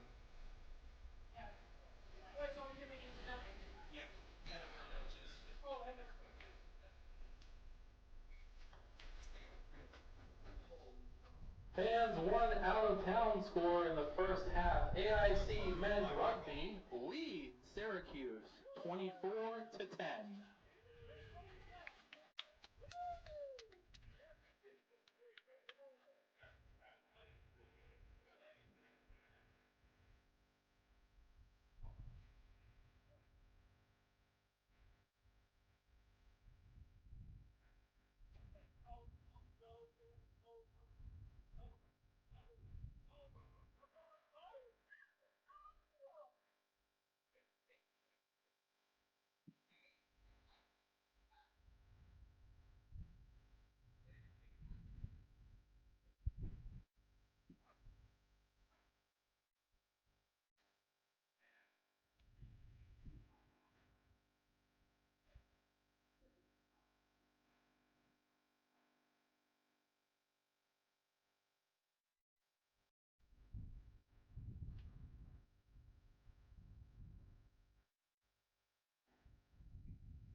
Well, you got a look at the halftime stats, and they are jarring, Joel Carey.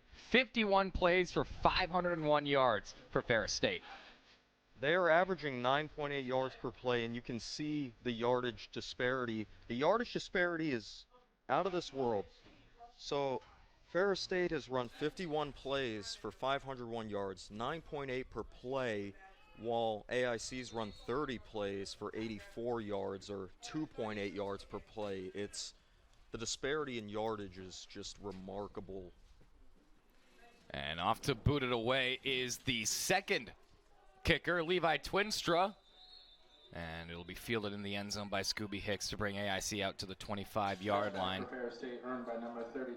It'll be Lucas Casco to quarterback the Yellow Jackets after really having nothing open at all for him throughout the first half. And you look at these disparage numbers. 501 yards for Ferris State, 84 total yards for AIC.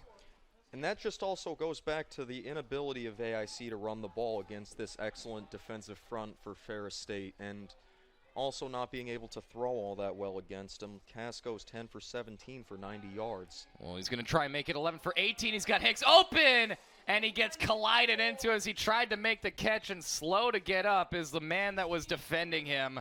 Casco's pass intended for number 4, but GFL brings up That's Lento Smith, the safety, second team all-conference last year with. It looks like he's down with the defense, but for an injury. Looks like he's hurt. Looks like he got up and went back down to the turf. We hope he's okay. And he's walking off on his own power. That's great to see. Jogging off. That's a good sight to see. Lento Smith, the senior from New Orleans, Louisiana, got a replay of the first down throw for AIC, and there really is no choice but to get aggressive. And there is, of course, the footnote that if one team can score 56.5, so can the other. As Casco will hand this one off to Anthony Posey, who's got a little bit of running room. He gets face masked at the 30. And they will keep the flags in their pocket. But the tackle made played Toby McPhee on the stop. And a good tackle by the Ferris State defense on that play. Looks like Jarek Fields got away with a face mask there, but no call. AIC lost the football. Casco's in all world of trouble, and Jarek Fields brings him down at the 16, a loss of 14. Excellent pursuit by Jarek Fields. Casco just, again, that's the third snap he's mishandled, and he had to roll out, see if he could buy some time to do something with the ball, and he was just there, and Fields there to get him to the ground, and now you got Fonseca having to, again, kick from inside his own 5. That was just a bad snap. I don't even think he fumbled it, but was a bad snap. Fonseca to put it away, and now they get to him. It's blocked and retrieved by Trey Rigby for the touchdown. Is there a flag on the play? It appeared that there was a man running off the field. Defense. Because on that play, it appeared that there was an extra man for Ferris State running off the field as the ball was snapped, so that was probably 12 men on the field defensively. So AIC will at least get another chance to get this punt away cleanly. Wow. This game continues to just bring wonders to the world. A punt block touchdown for Trey Rigby. Called back by 12 men on the field. They're going to try this one again. This is not a good punt. It's going to go nowhere for Fonseca. It bounces at the 27-yard line of AIC, and it's the punter downing it at the 21. That is, it's at the 22. That is a 1-yard net punt. Wow. Fonseca did not hit that ball well, and he ended up downing his own punt, Andrew. Have you ever seen a punter down his own boot? Yes. Really? In the NFL, not in college, no. Have you, wow, do you remember this play offhand? I don't remember. Actually, I think it was in a Super Bowl, if I remember correctly. Chris Moore downed his own punt for the Buffalo Bills in Super Bowl 26. Chase Carter with the first carry of the second half gives himself 3 yards. Chase Carter with the quarterback run. Sean Bell and Ben Lazo combine on the stop. But it's another red zone trip for Ferris State. On AIC 19. Considering they're 9 for 9 scoring touchdowns. Well, they're 8 for 9. 8 for 9. The last one was an end of half situation. This is a run right up the middle, and into the end zone goes Markel King. 9 for 10, if you include the end of the half. Markel King with a 19-yard touchdown run. Scoring touchdowns on 90% of your possessions will win you a lot of football win you a lot of games. And Joel, what was the note you had? The winningest Division II football program in the last half-decade? Ever since Coach Anise took over, he's done such a good job with this program. So the last decade plus. He's a proven winner at the high school and the collegiate level. There's a reason he's in the Michigan High School Sports Hall of Fame. Make that. Middleton makes it 63-0. And 9 for 9. Here's a look at the. Here's a look at the punt from before. It just did not get anything. And it was not a good kick, and Fonseca had really no choice but to down his own kick. And here's the touchdown run. Untouched. Maybe a couple hands on him. Nothing more.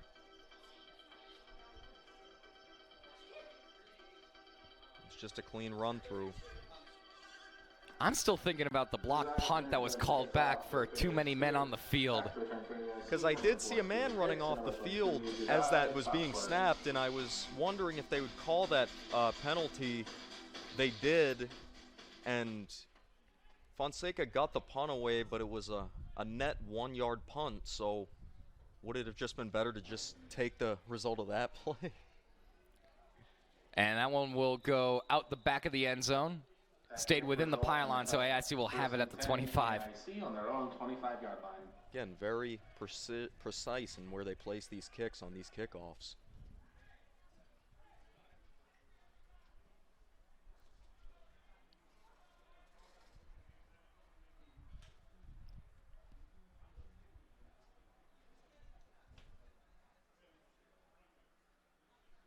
So AIC will be out there. They got a lineman whose jersey is not fully down.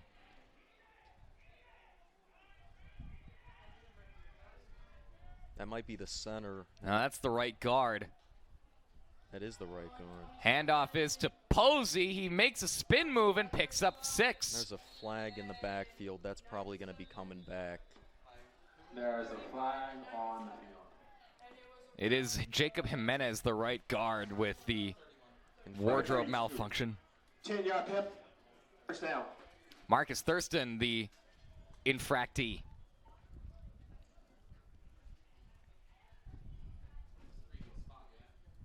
So it'll be first down and 20 from the 15-yard line. You think, Joel, about that one drive that AIC had going back in that first quarter that just ended inauspiciously, where they were given a couple of penalties and then had a few good drives. And they were in the red zone. They had a 4th and goal that Casco just seemed to throw away when there was an opportunity to make a play. Hicks with the catch, tries to spin out of the way of a couple of tacklers and grabs a couple. And the defense, the pass defense has just been great at just getting to the ball fast and not allowing for much yardage after the catch to these receivers, the excellent trio of receivers that AIC has, as well as not only the starters, but the quality backups that they have. The depth of this team, next level. Casco to throw to the outside for Hicks. He's got it, makes a move, and gets back to the original line of scrimmage to force 3rd down in single digits. Before he's eventually stopped by the first half leading tackler for the Ferris State Bulldogs, Jarek Fields, who had a sack earlier and had a half dozen tackles. He's having a great game. He has tripled his career tackle total in just this game alone. What a sight to see. Casco on 3rd down and 9. Pressure in his face, and Fatir Bell was running too far back, and it's in and out of his hands. And it looked like that ball was just thrown a little bit behind Bell, but he did have an opportunity to corral it. But even if he did corral that, it's probably unlikely that he picks up too much afterwards, considering how well this pass defense has played. And hopefully Fonseca can get a better punt off this time.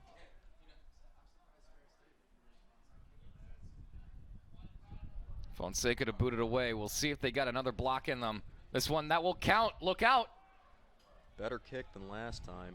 Fielded by Lee at the 47. Breaks a tackle from Devin Arthur. And he works his way up to the 41. A return of 12 yards. And again, Ferris State is starting in AIC territory. Jeremiah Lee with a 12. I don't think it really matters where they are on the field because of the way they've been moving the ball. I think Coach Anise is just saying to his offense, it doesn't matter where we are on the field. We have confidence in you that we can score from anywhere on the field. The requirements for precision in the GLIAC are huge. This is a wildcat play, taking the snap. 16 took the snap. They have Trey Rigby listed as a safety, but it's LaShawn Mumfield, the redshirt freshman, the third quarterback to appear in this contest.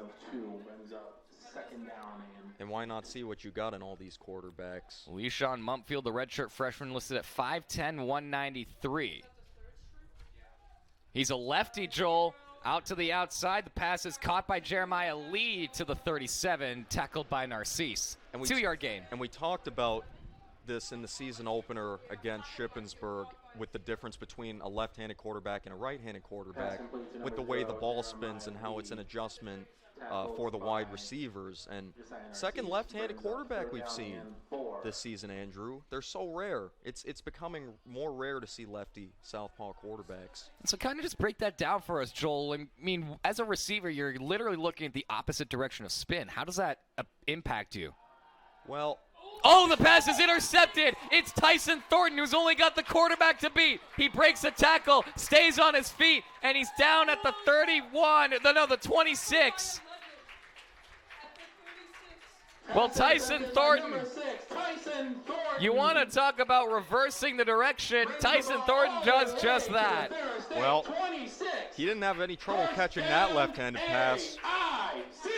But usually it's for the receivers, it's an adjustment because if the ball's spinning the opposite direction, you have to make the adjustment so the ball can come to your hands spinning in that direction versus a more conventional quarterback spin, which is from left to right in the clockwise direction. It's counterclockwise, but that's the first turnover of the game for Ferris State. Well, for Tyson Thornton, it's his fourth career takeaway. He's got 3 fumble recoveries, but his first INT out of the air. And now the Yellow Jackets in plus territory from the 26-yard line have Lucas Casco ready to throw. He's looking for Amin Hanks, and he makes a sliding catch, looking for a helmet-to-helmet hit. Will not get one. No, he will not. Picks up a fair gain of a couple. This is touchdown or bust drive. You're in plus territory, and you've got to put points on the board. No question. Well, Lucas Casco, who's had to face a couple of juggernauts himself, he'll play action this one, lofted to on the far side. He's looking for Devin Arthur, and that's going to be pass interference as he was grabbed on the way back Number 88, Devin Arthur, but there is a flag by Michael Edwards, the cornerback. And that's the first time we've really seen Devin Arthur. That's the first time I've seen him go deep besides the 25-yard reception he had against Shippensburg in the season opener. And I'm surprised he hasn't been more. Defense. Number 12. 10-yard penalty and automatic first down. And I'm surprised that Devin Arthur hasn't been more involved in the passing game. But they had an opportunity on that one, but was held in the back there. Couldn't allow him to get to the ball.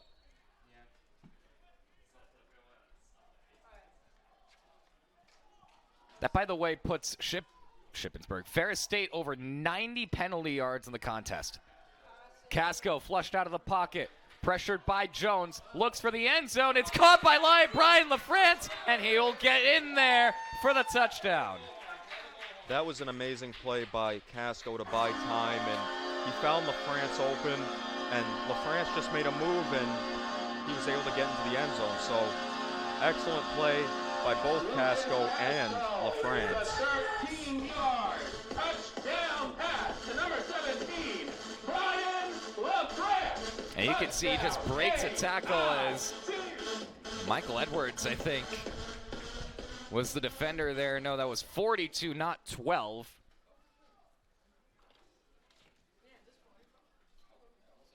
Fonseca adds the extra point. He's been perfect in that department all season. Jalen Jones was the safety in coverage. And AIC will not be shut out here this afternoon. 7. And there's something for AIC to build on it, getting into the end zone with how the game, this game has been going. I think it's just big for them to have gotten a 7 on the board. Because this game has been all Ferris State. I've never heard this version of Black and Yellow. Me neither. I mean, everybody knows the tune, the Wiz Khalifa number. I need to Shazam this. Hold on, guys.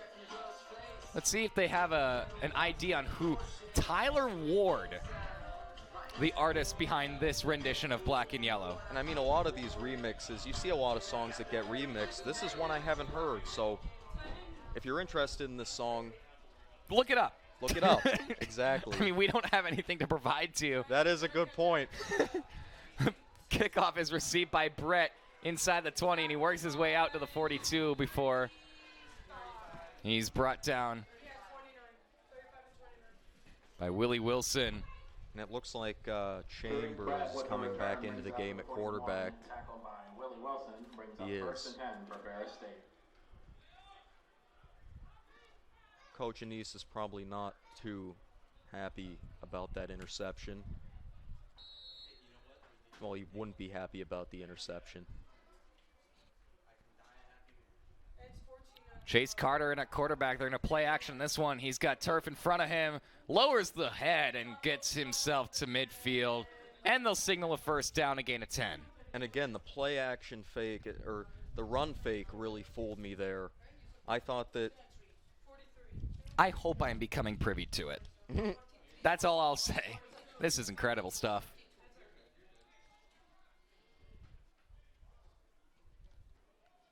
But they're back in AIC territory. We have not seen Trinidad Chambliss in a fair length of time. AIC wants a false start. They're going to get it. There is a flag on the play.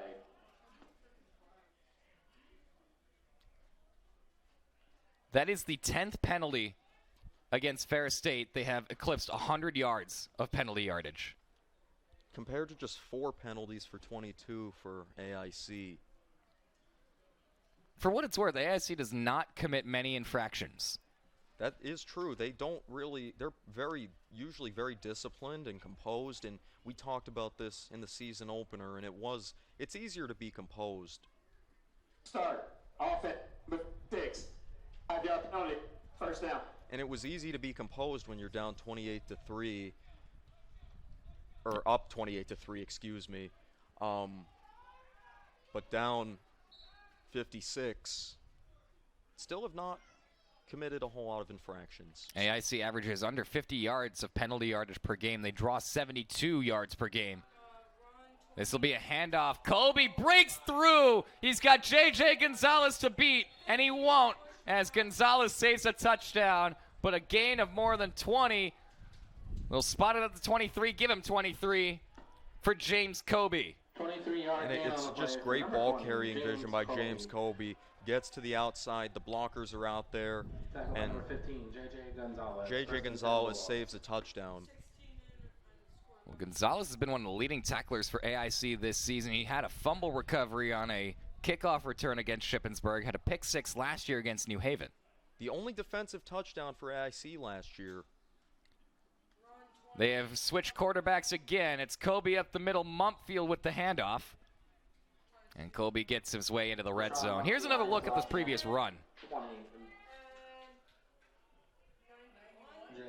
Just so elusive. Makes a few men miss, and Gonzalez just takes him out of bounds. Second down and 3.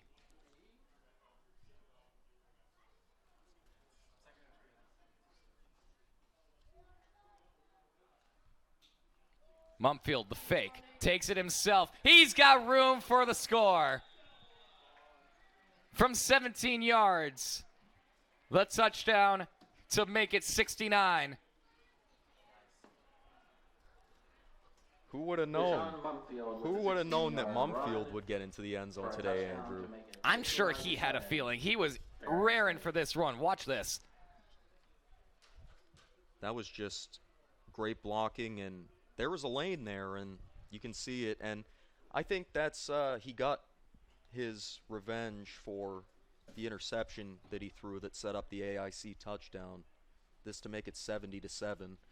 And he's got it, does Middleton. I just think that you talk about it after making that kind of a mistake that you want to own up to and you want to make an impact. And LeSean Mumfield made an impact. Absolutely. And when you look at play into the mind of an athlete, if they make a mistake like that, if you throw an interception or you fumble the ball, your immediate instinct is, I want to make up for that. I want to get back on the field, and I need to make up for what I did because I've just cost my team with my turnover, and I need to make up for it with something.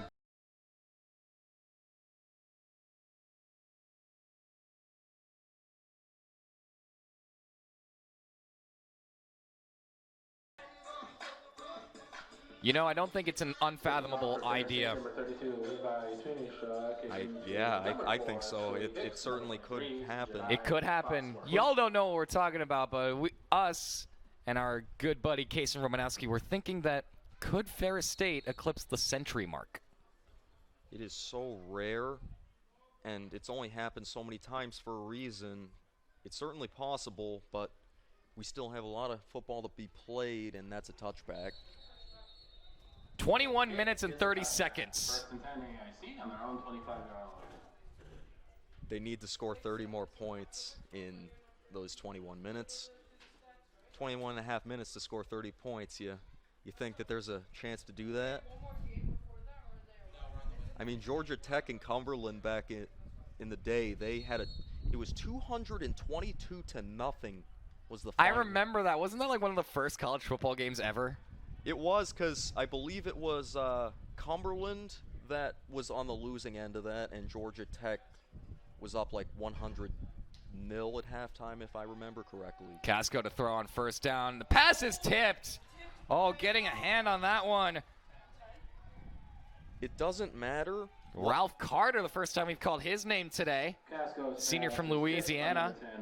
It doesn't matter what the score is. This defensive line is still causing havoc up front. According to Wikipedia, just bear with us here, there were 123 times a college football team scored 100 points in the 1910s. That is 45.2% of the share, which means there were 272 instances of a college football team scoring 100. Handoff is to Posey. He goes right up the middle, and the initial stop is made by Jake Plamondon. And the last time that a 100-point game happened in college was in the 2000s. Excuse me. That happened one time in the 2000s. It has not happened in the 2010s, and it hasn't happened in the 2020s yet. It was Rockford against Trinity Bible, a 105-0 final on September 6, 2003. It was the last time a college football team scored 100. Casco to throw this one. He's flushed out of the pocket. Pressure from behind. He gets hit as he throws. And the punt team will come back on. And it'll be fourth down, as giving good pressure was Tim Allen, the sophomore defensive lineman out of Coopersville, Michigan. And again, the pressure was just too great, and Casco made a good call to just throw that football away, not force anything.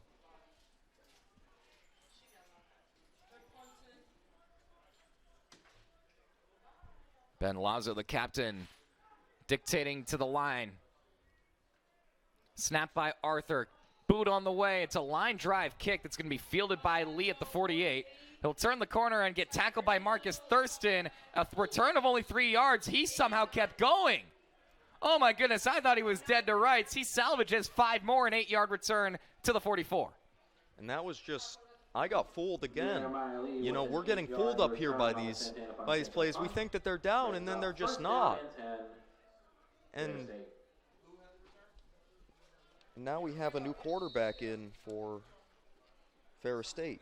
It's Chase Carter. He's back. Oh, Will be up until the start of the fourth quarter. that's Be sure to correct. stop by for some great I mean, You culinary lose options. track sometimes. right? You know, They've used 3 quarterbacks here today. why not see what you got in them? Exactly.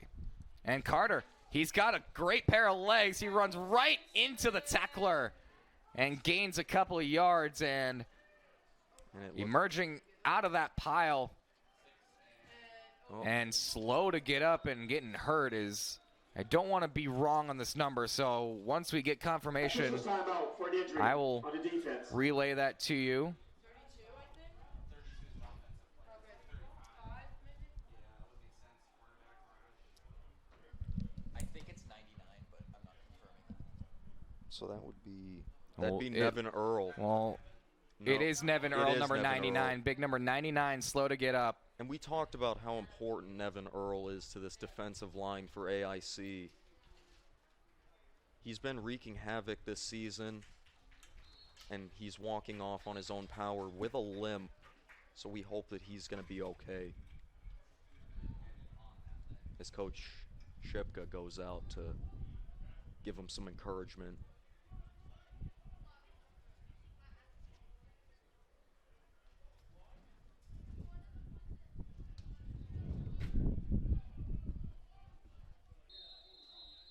Second inning, Ferris State.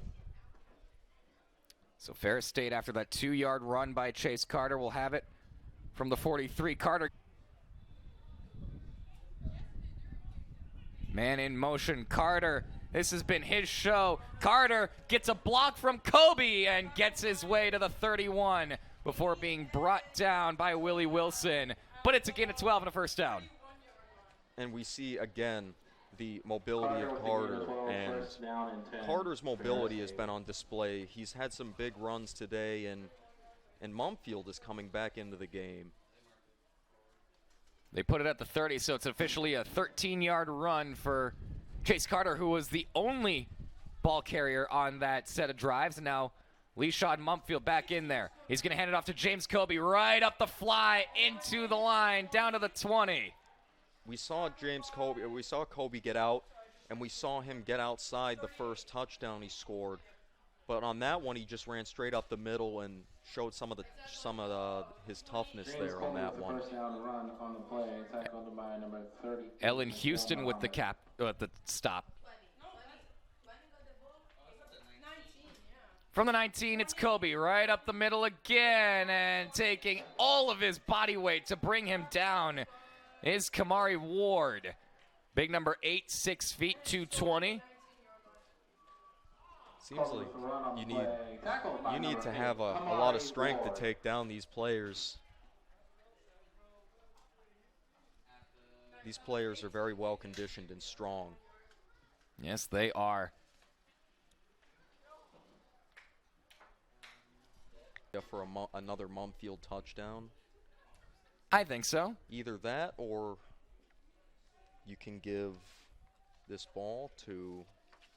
They will give Oh, the ball. It's fumble! fumbled. It's fumbled. It's still loose on the ground, and it's picked up by AIC. Second turnover by Ferris State. Andrew Wenner, the freshman, gets in there with a takeaway, the first of his career. And that one was just, it looked like that was kind of a read option play.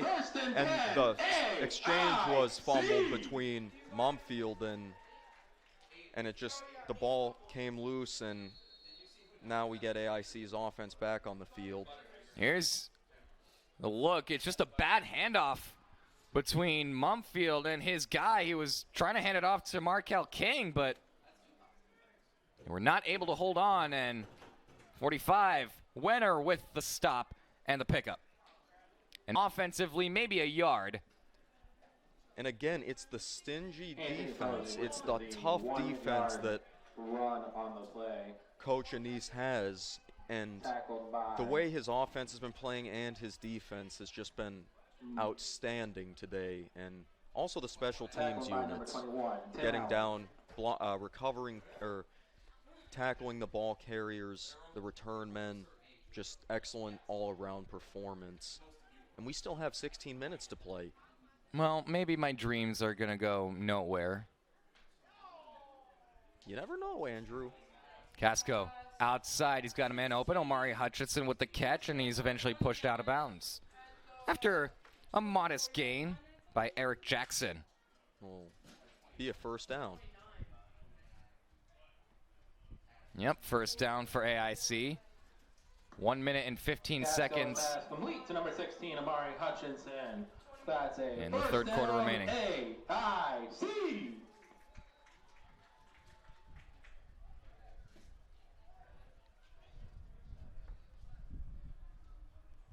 We have a 4 receiver set. To the right, two to the left.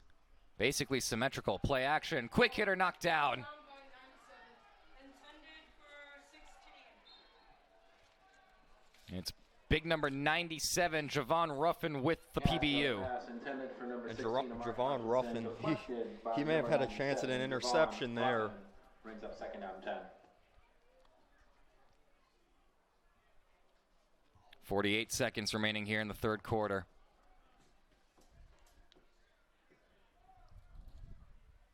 We'll get one more play, roughly, maybe 2. An overthrow. He was looking for Hutchinson on the far side. Casco's pass intended for number 16. And if even if he caught that one, he probably would have been tackled right there because of how well the pursuit of this defense is. So third down coming up.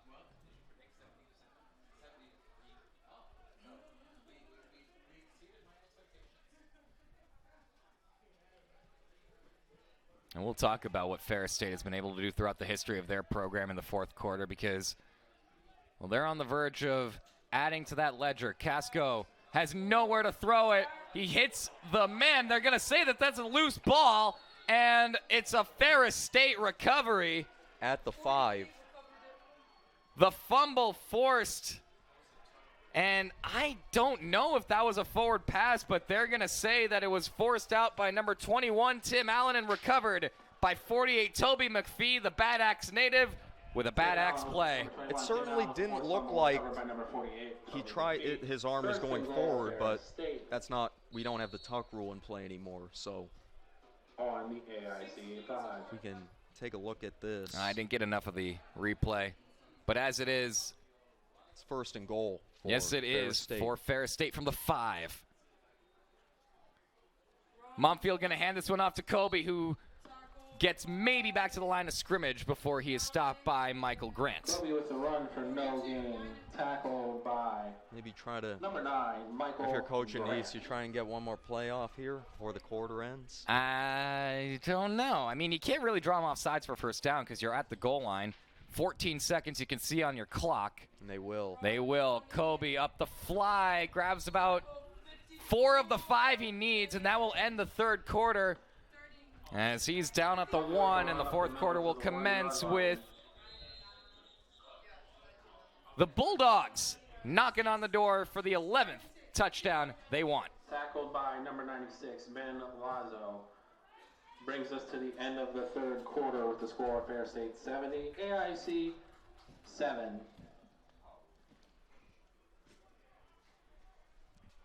Fans, we have lots more exciting action coming up today here at AIC. At 5 p.m. right here on Abt Outfield, the field hockey team looks to remain unbeaten in any 10 play when they take on the Spartans of St. Thomas Aquinas College. And at 6 p.m., women's volleyball faces the University of Bridgeport in the Butola Gym. Admission to both events is free of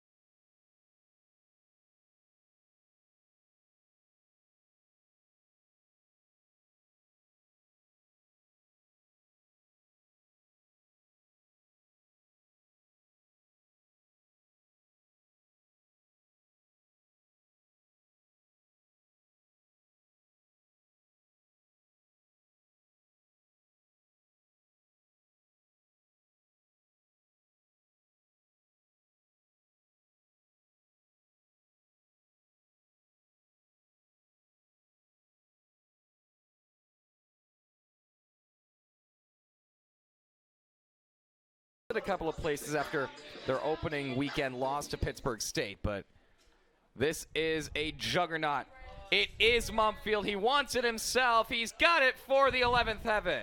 And his second today. Who would have thought that? 2 rushing touchdowns for Mumfield.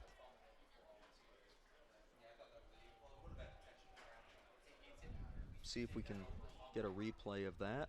Here you are. Mumfield with a 1-yard run for a touchdown. Just good push by the offensive line and just enough for the ball to break the plane of the goal line. Touchdown. And a very quick last-minute substitution. They got a lineman sprinting to get out there. And he does get set. Trying to make Lawrence Haddar, who sprints to get on. 11 for 11. And yes, sir. 11 for 11 is Middleton. Converted by number 45, Mitchell Middleton. 77-7 is the score. And Joel, we can just see the accolades, especially recently of late. And it really started for Ferris State back in 2018 when they made their first national championship game, and then they have been living at the top of the rankings in the 6 years since, including 2 national championships in 21 and 22. Absolutely, and you look at even when you go back to when when Tony Anise took over the program, he started to put them on a winning trajectory. You know, he built his program over those years before they made it to their first national championship game. He helped to build them into a contender, and eventually all the work that he put in, his coaching staff put in, all of it paid off, and they won 2 back-to-back NCAA Division II national titles in 21 and 22, and they just continue to be one of the cream of the crop in terms of Division II football, college football. It'll be Levi Twinstra to boot it away for Scooby Hicks, who has to field it at the 12. It's a low catch, but he got it. Hicks gets a block and then gets tackled hard. Big number 8 on the stop for Ferris State. That is not Markel King. It's the defensive number 8, Peyton Hughes, the senior out of Sioux Falls, South Dakota, the transfer from Northern State, who's played 11 games in each of his first 2 seasons, including 34 tackles last year and 6 pass breakups. First and 10, AIC. From the 31-yard line, AIC will have the football. Casco remains the quarterback.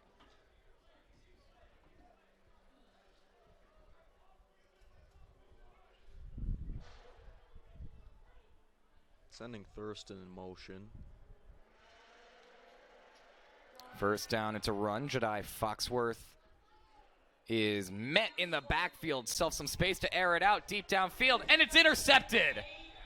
It's Peyton Hughes with the INT. And another turnover for AIC. And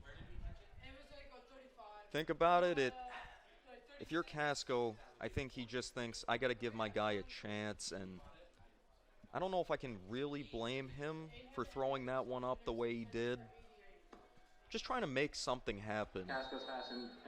Because it's just demoralizing because you're down 70 points. 40, first and 10, Bulldogs.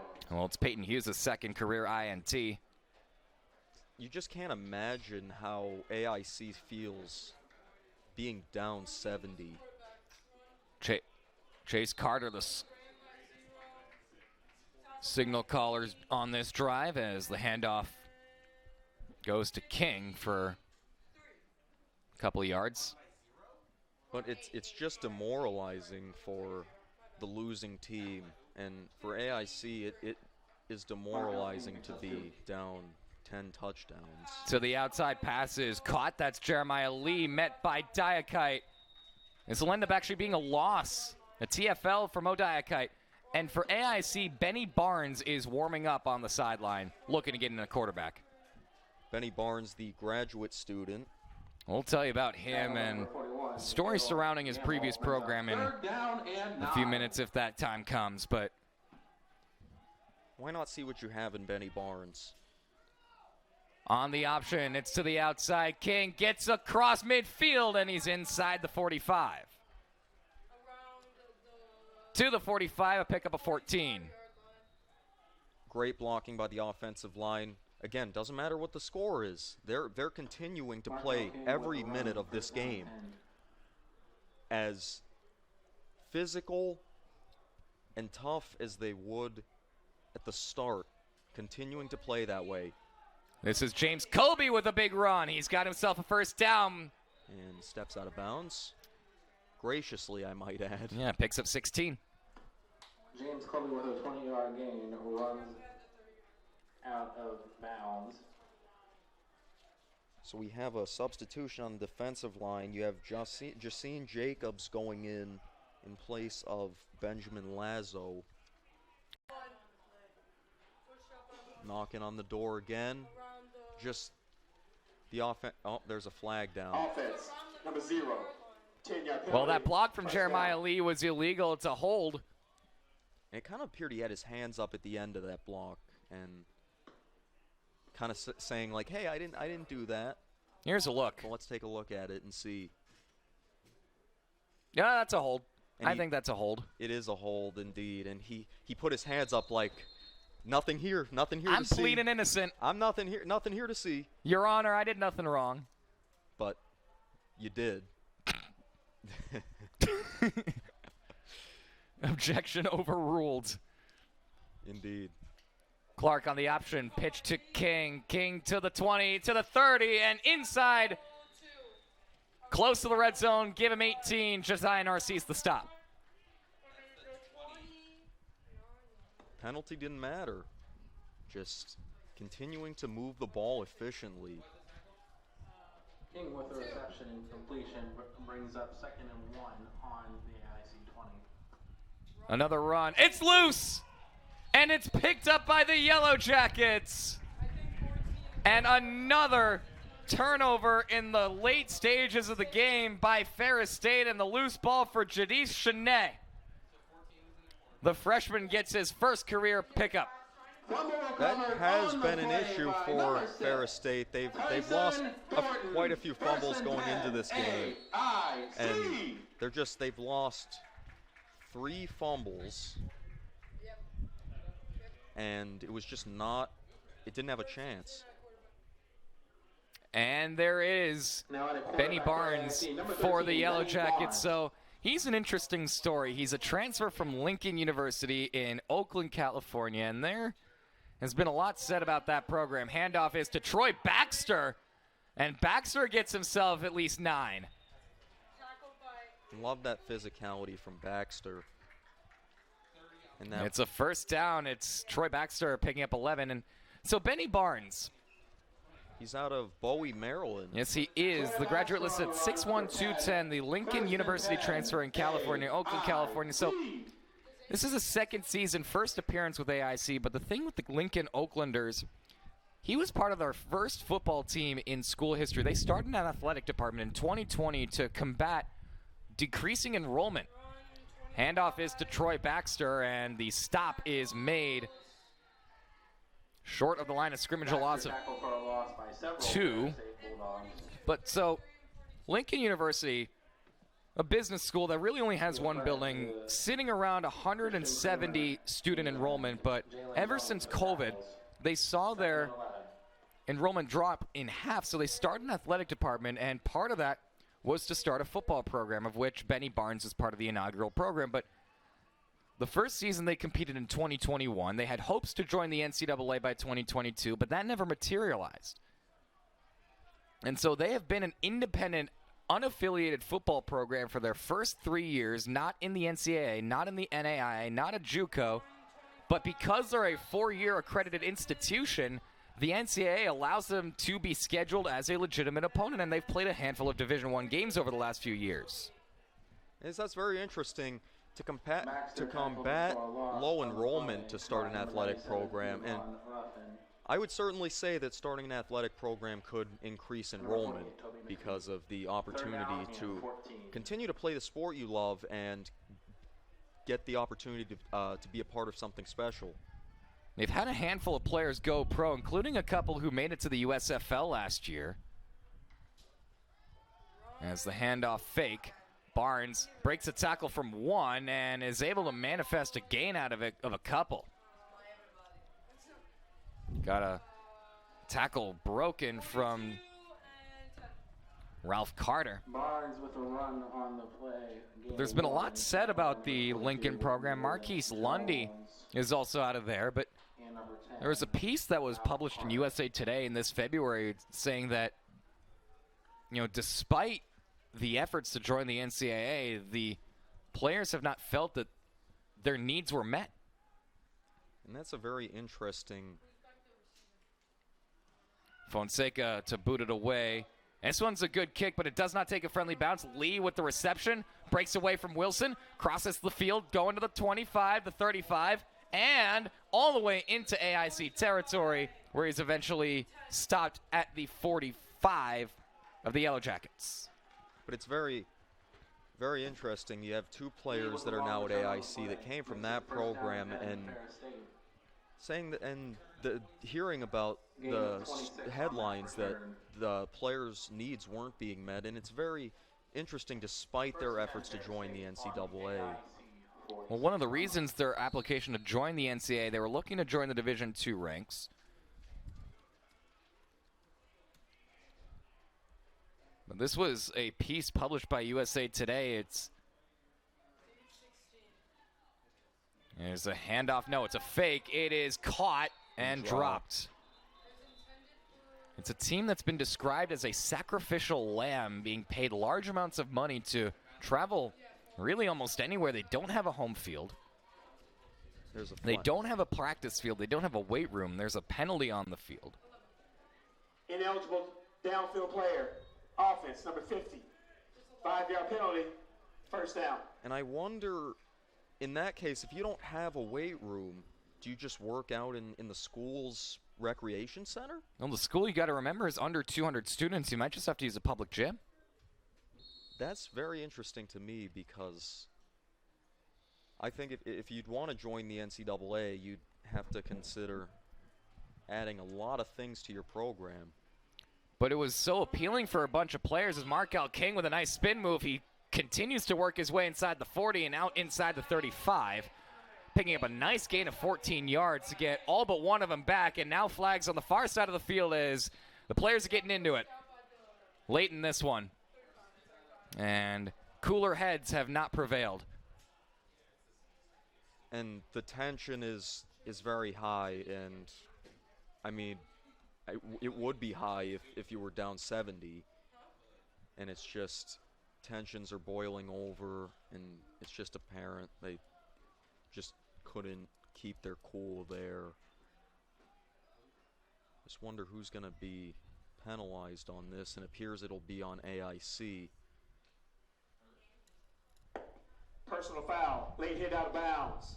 Defense, number 1. 15-yard penalty. Automatic first down. Asin Jacobs, the infractor. And that's just undisciplined football, and it is hard when you're down 70 points to play disciplined football, but it's so important to play disciplined football no matter what the score is, no matter how hard that is. Well, so the interesting thing about Lincoln University is they made a huge splash by signing NBA Hall of Famer Gary Payton to be their first and only men's basketball head coach in program history. Wow. Gary Payton, he was known as the glove for his defensive abilities in the NBA, and I remember when they played, the Seattle Supersonics and the Chicago Bulls played in the NBA Finals, and when he was finally put on Michael Jordan to guard him, they started winning games. They were down 3-1. Or they were down 3-0, actually, if I remember correctly. And when they put Gary Payton on Michael Jordan, they won 2 games, and there was optimism in Seattle. And ultimately, though, Chicago ended up winning it in 6. So Gary Payton was an excellent player who was known for not only being a great player, but he was known for his defensive ability and his ability to lock down on the defensive end of the basketball court. Handoff to James Kobe, shoved away by Jacine Jacobs. He stays on his feet and takes it in for the touchdown. And that'll be 83 points now scored by Ferris State. pending the 12th extra point. Colby with a 17-yard touchdown on the play brings the score to 83-7. Yeah, he's just able to get to the next level, and Again, the blocking is just, this team just doesn't let up no matter what the score is. And you got to give the coaching staff a lot of credit for that. Some teams may feel like they need to settle down, but they certainly haven't settled down. I'll tell you that, as he makes it 12 for 12 on the extra point department, or in that department, I should say.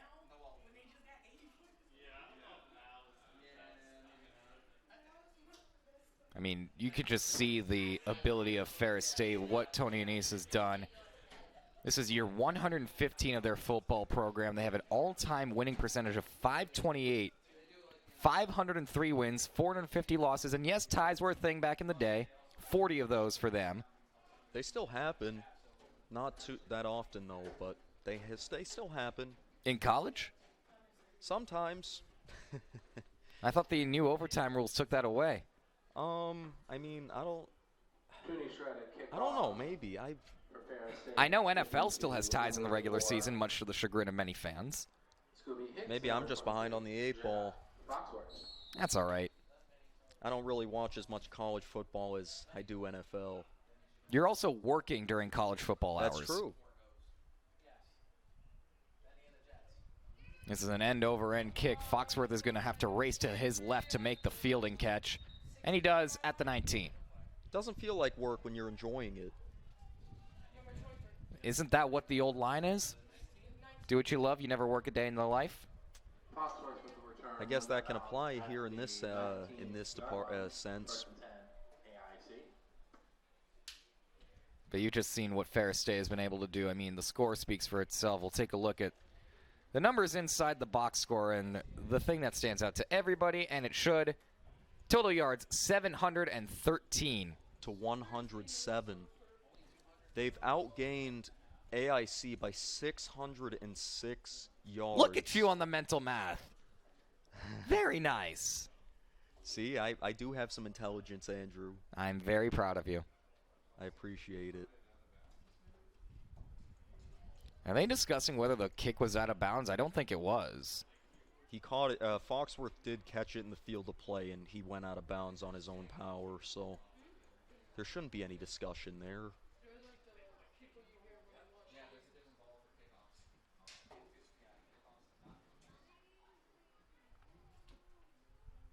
You can see the players just kind of standing around the umpires, preventing the ball from being snapped, as 3 officials convene on the left side of your field, and now Maury Collins is saying, hold up just a second, we're good to go. And now we're good to go. 7 minutes to go in this one. Jason Levin in motion. The handoff is to Troy Baxter, who gets bottled up at the line of scrimmage. And you saw Levin in motion on that play, and he is the starting holder for this AIC team. And we were actually talking with our we were talking earlier, and we were talking about, Jason Levin usually gets a ball thrown to him just so he has a ball thrown to him, but he was in motion on that play, so he's out there again. He is listed as a wide receiver. Barnes continues to quarterback the Yellow Jackets. Levin is out of Northborough, Massachusetts, just a town over from my hometown of Shrewsbury. Look at you, the Central Mass gang. I was in Worcester on Thursday. Barnes going to hand this one. No, he's not. He's going to fake it. He's got room on the right side, maybe taking Ferris State's playbook and turning it in theirs. And he gains 8. And good blocks outside by the receivers, especially Levin, to pick up a good chunk of yardage. So we continue to roll with under 6 minutes to play. And we can take a look at the upcoming schedule for Ferris State. It gets interesting. They have homecoming next week against Roosevelt. It's a 2 o'clock kickoff against Roosevelt at Big Rapids. And then they hit the road to take on Wayne State and Michigan Tech. They come home to face them. Michigan Tech, of course, a Division I hockey program, much like Ferris State. There were conversations about how cool it would be for AIC and Ferris State to begin a football and hockey series, both being Division I schools. Ferris State making the trip out east for the first time. This is the first time they've ever entered the state of Massachusetts. And that's something. I mean, they've had a really good trip up in Massachusetts, I would say. They asked for recommendations of where to go eat in this place. I told them Red Rose. They wanted some New Haven-style pizza. I was unfortunately unable to provide them with that, as Fonseca is able to boot it away. The field by Lee, who fumbles the bag, and that ball is loose, and it's picked up by the Yellow Jackets. Marcus Thurston is going to be dead. It's going to be dead at the spot of the recovery. You can't advance a fumble on the punt. But it will be AIC football at the Ferris State 40, it appears. Also, it's Marcus Thurston with the football pickup. It's going back to the New Haven style pizza. That was actually part of the conversation when we were with Coach Anise. Yeah, he wanted some. I was like, look, we don't have any of that up here, unfortunately, but I can recommend to you Red Rose down in downtown Springfield, which they just have excellent pizzas. I certainly feel like that's somewhere that they'd want to go after this win. I mean, their coaching staff was like, all right, sure, let's give it a shot. And I mean, why not go out for dinner when you win by 77? Well, they're trying to hold AIC to just the 7 points. Benny Barnes continues to quarterback AIC. Play action. Barnes under pressure, and he is sacked. And the big plays continue to be made. It's Ralph Carter with his second of the season. And just good pursuit by Carter to get into the backfield and get Benny Barnes to the ground. I'm going to the Big E after this. Well, after I do volleyball, but after that. Yes, you are. And you went. How was it? The Big E was a very interesting experience. I actually had a caricature drawn of me. Nice. I need to show you that at some point, but it was... Hand off to Baxter. A caricature. I tried a lot of new foods, fried Oreos. Oh, my God, fried Oreos are so good. I had them at St. Anthony's Feast last year in 2023. I might be addicted. Have you ever tried a fried Twinkie? That just sounds like it would be terrible for you. It is, but it's good. I honestly, I might get a lot of mail for this one. I don't like Twinkies. Fair statement. I'm not going to judge you for that one. I can hear it in your tone. You're slightly judging me. Well, not a lot of people don't like Twinkies. Hand off to Baxter again. The helmet comes off. That's Marquis Jones. Have to sit out for a play. And there is a player slow to get up. It's Ralph Carter at the sack earlier, and Carter down with 3:06 to go. We'll take a 30-second break. Official stop for an injury on the defense.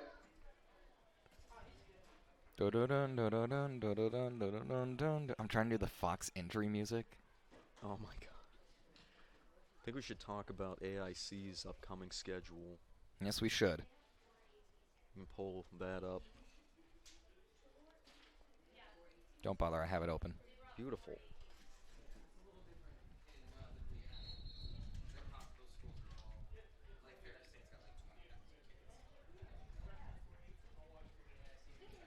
Welcome back to Ronald J. Abdow Field. AIC with the football trailing with 3:06 to go, and we can take a look at their upcoming schedule. The Northeast 10 conference play begins in earnest next week, save for the one that they had last week against St. Anselm.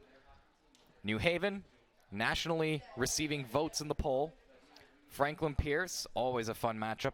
They'll be here on October 12th. And then AIC travels to Bentley. 4th down and 13. AIC was able to retain the ball after a fumble recovery by Marcus Thurston on the previous punt. This one is probably the best one that Fonseca's had all game long, and it'll force the downage by Marcus Thurston inside the 10 to the 9. Fonseca's punt down inside the 10 on the 9. That probably was Fonseca's best kick of the day. He had a net 1-yard punt earlier in this game, which he downed himself, which we don't see very often, punters downing their own punts. It's something to see that happen. Well, a couple of first downs will win it for Ferris State, and I don't know if that's what Coach Anise wants. he wants the points. He's gotta be. He must know how important margin of victory is. I mean, isn't that one of the metrics used to get into the college football playoff at the Division II level? I think so. But we'll see how much they can get out of it. You also have to understand that you're not trying to risk injury to your players. That's right. That is true. But I mean, they have Mumfield in right now. Tackled by number 36, Aleem Houston. He has 2 rushing touchdowns today. And who would have thought Mumfield would have 2 rushing touchdowns? Well, it's been the ground game that's really won it. Net yards rushing, 464 for Ferris State. When you can run the ball for nearly 500 yards, then... And they'll get 8 more out of it, so 472 as the 2-minute timeout hits. We'll take a 60-second break. The 2-minute timeout.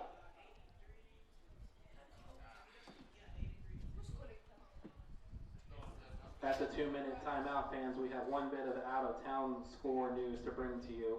Final score, AIC men's rugby 83, Syracuse 10.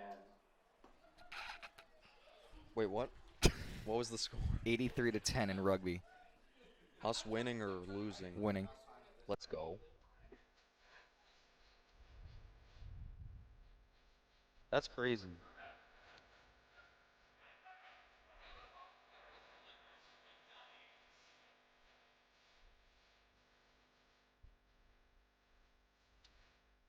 I'm going to mention that it's going to be a long film session for AIC on Monday.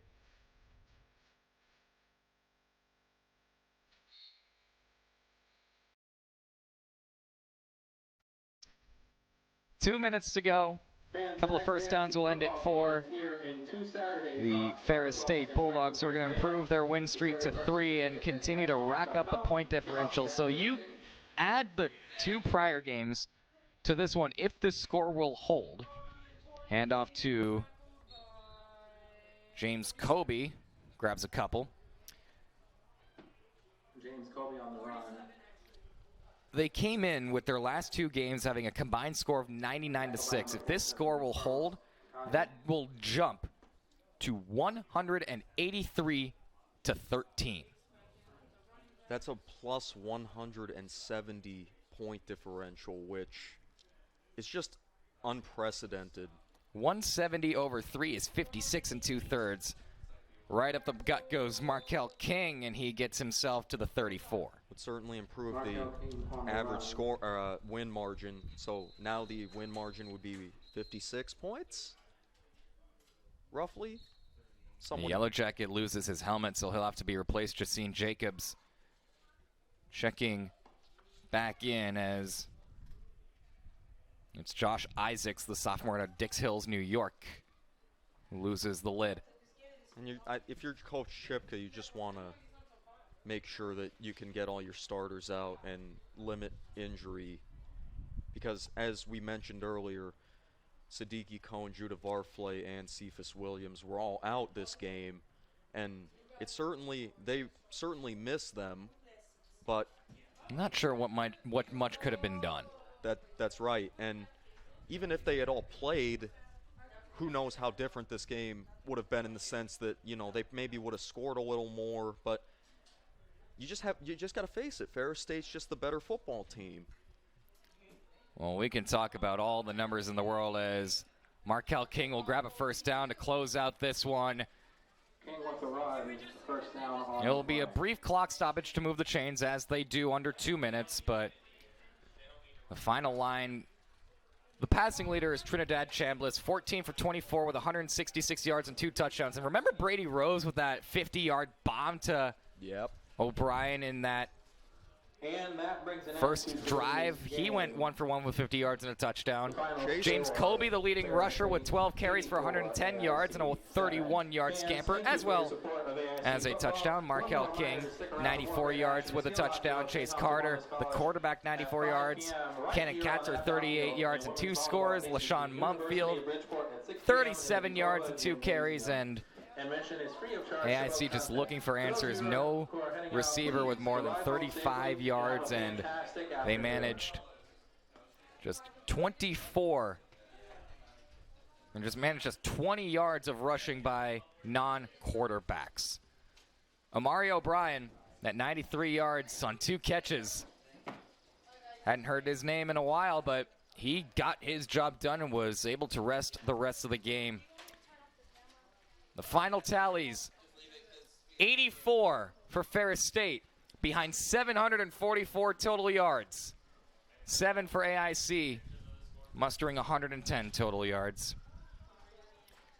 The game went, I think, much the way some may have expected it to, and Ferris State showing why they have won 2 national titles in the last 3 years. And by the way, I'll close with this.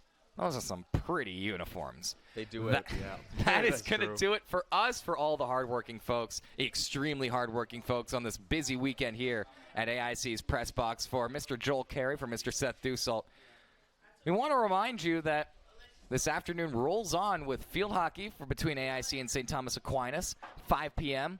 And we've got day 2 of the International Volleyball Hall of Fame East Region Clash. It'll be Bridgeport against AIC at 6 o'clock, but first I'll be preluded by a matchup between St. Michael's and Southern New Hampshire. That'll take place beginning at 4 o'clock in the Batova Gymnasium. You can catch all the action on Flow Sports. You can catch the field hockey game on Flow Sports, and you can catch us, well, hanging out and taking in some volleyball. I'll have the call of the volleyball matches. Seth Dussault will have field hockey, but that's all housekeeping. For the Ferris State fans who tuned in from Michigan, we wish you the best. We wish you a happy fall season. And we wish you the best of luck in your ice hockey season, which gets underway at some point within the next couple of weeks. The football team is humming, a perfect harmony. 84 points to AIC's 7. And for everybody whom I may not have mentioned, who does the job so well, you are noticed. My name is Andrew Sood, signing off from Abdal Field. The final score, 84-7. Good night, folks.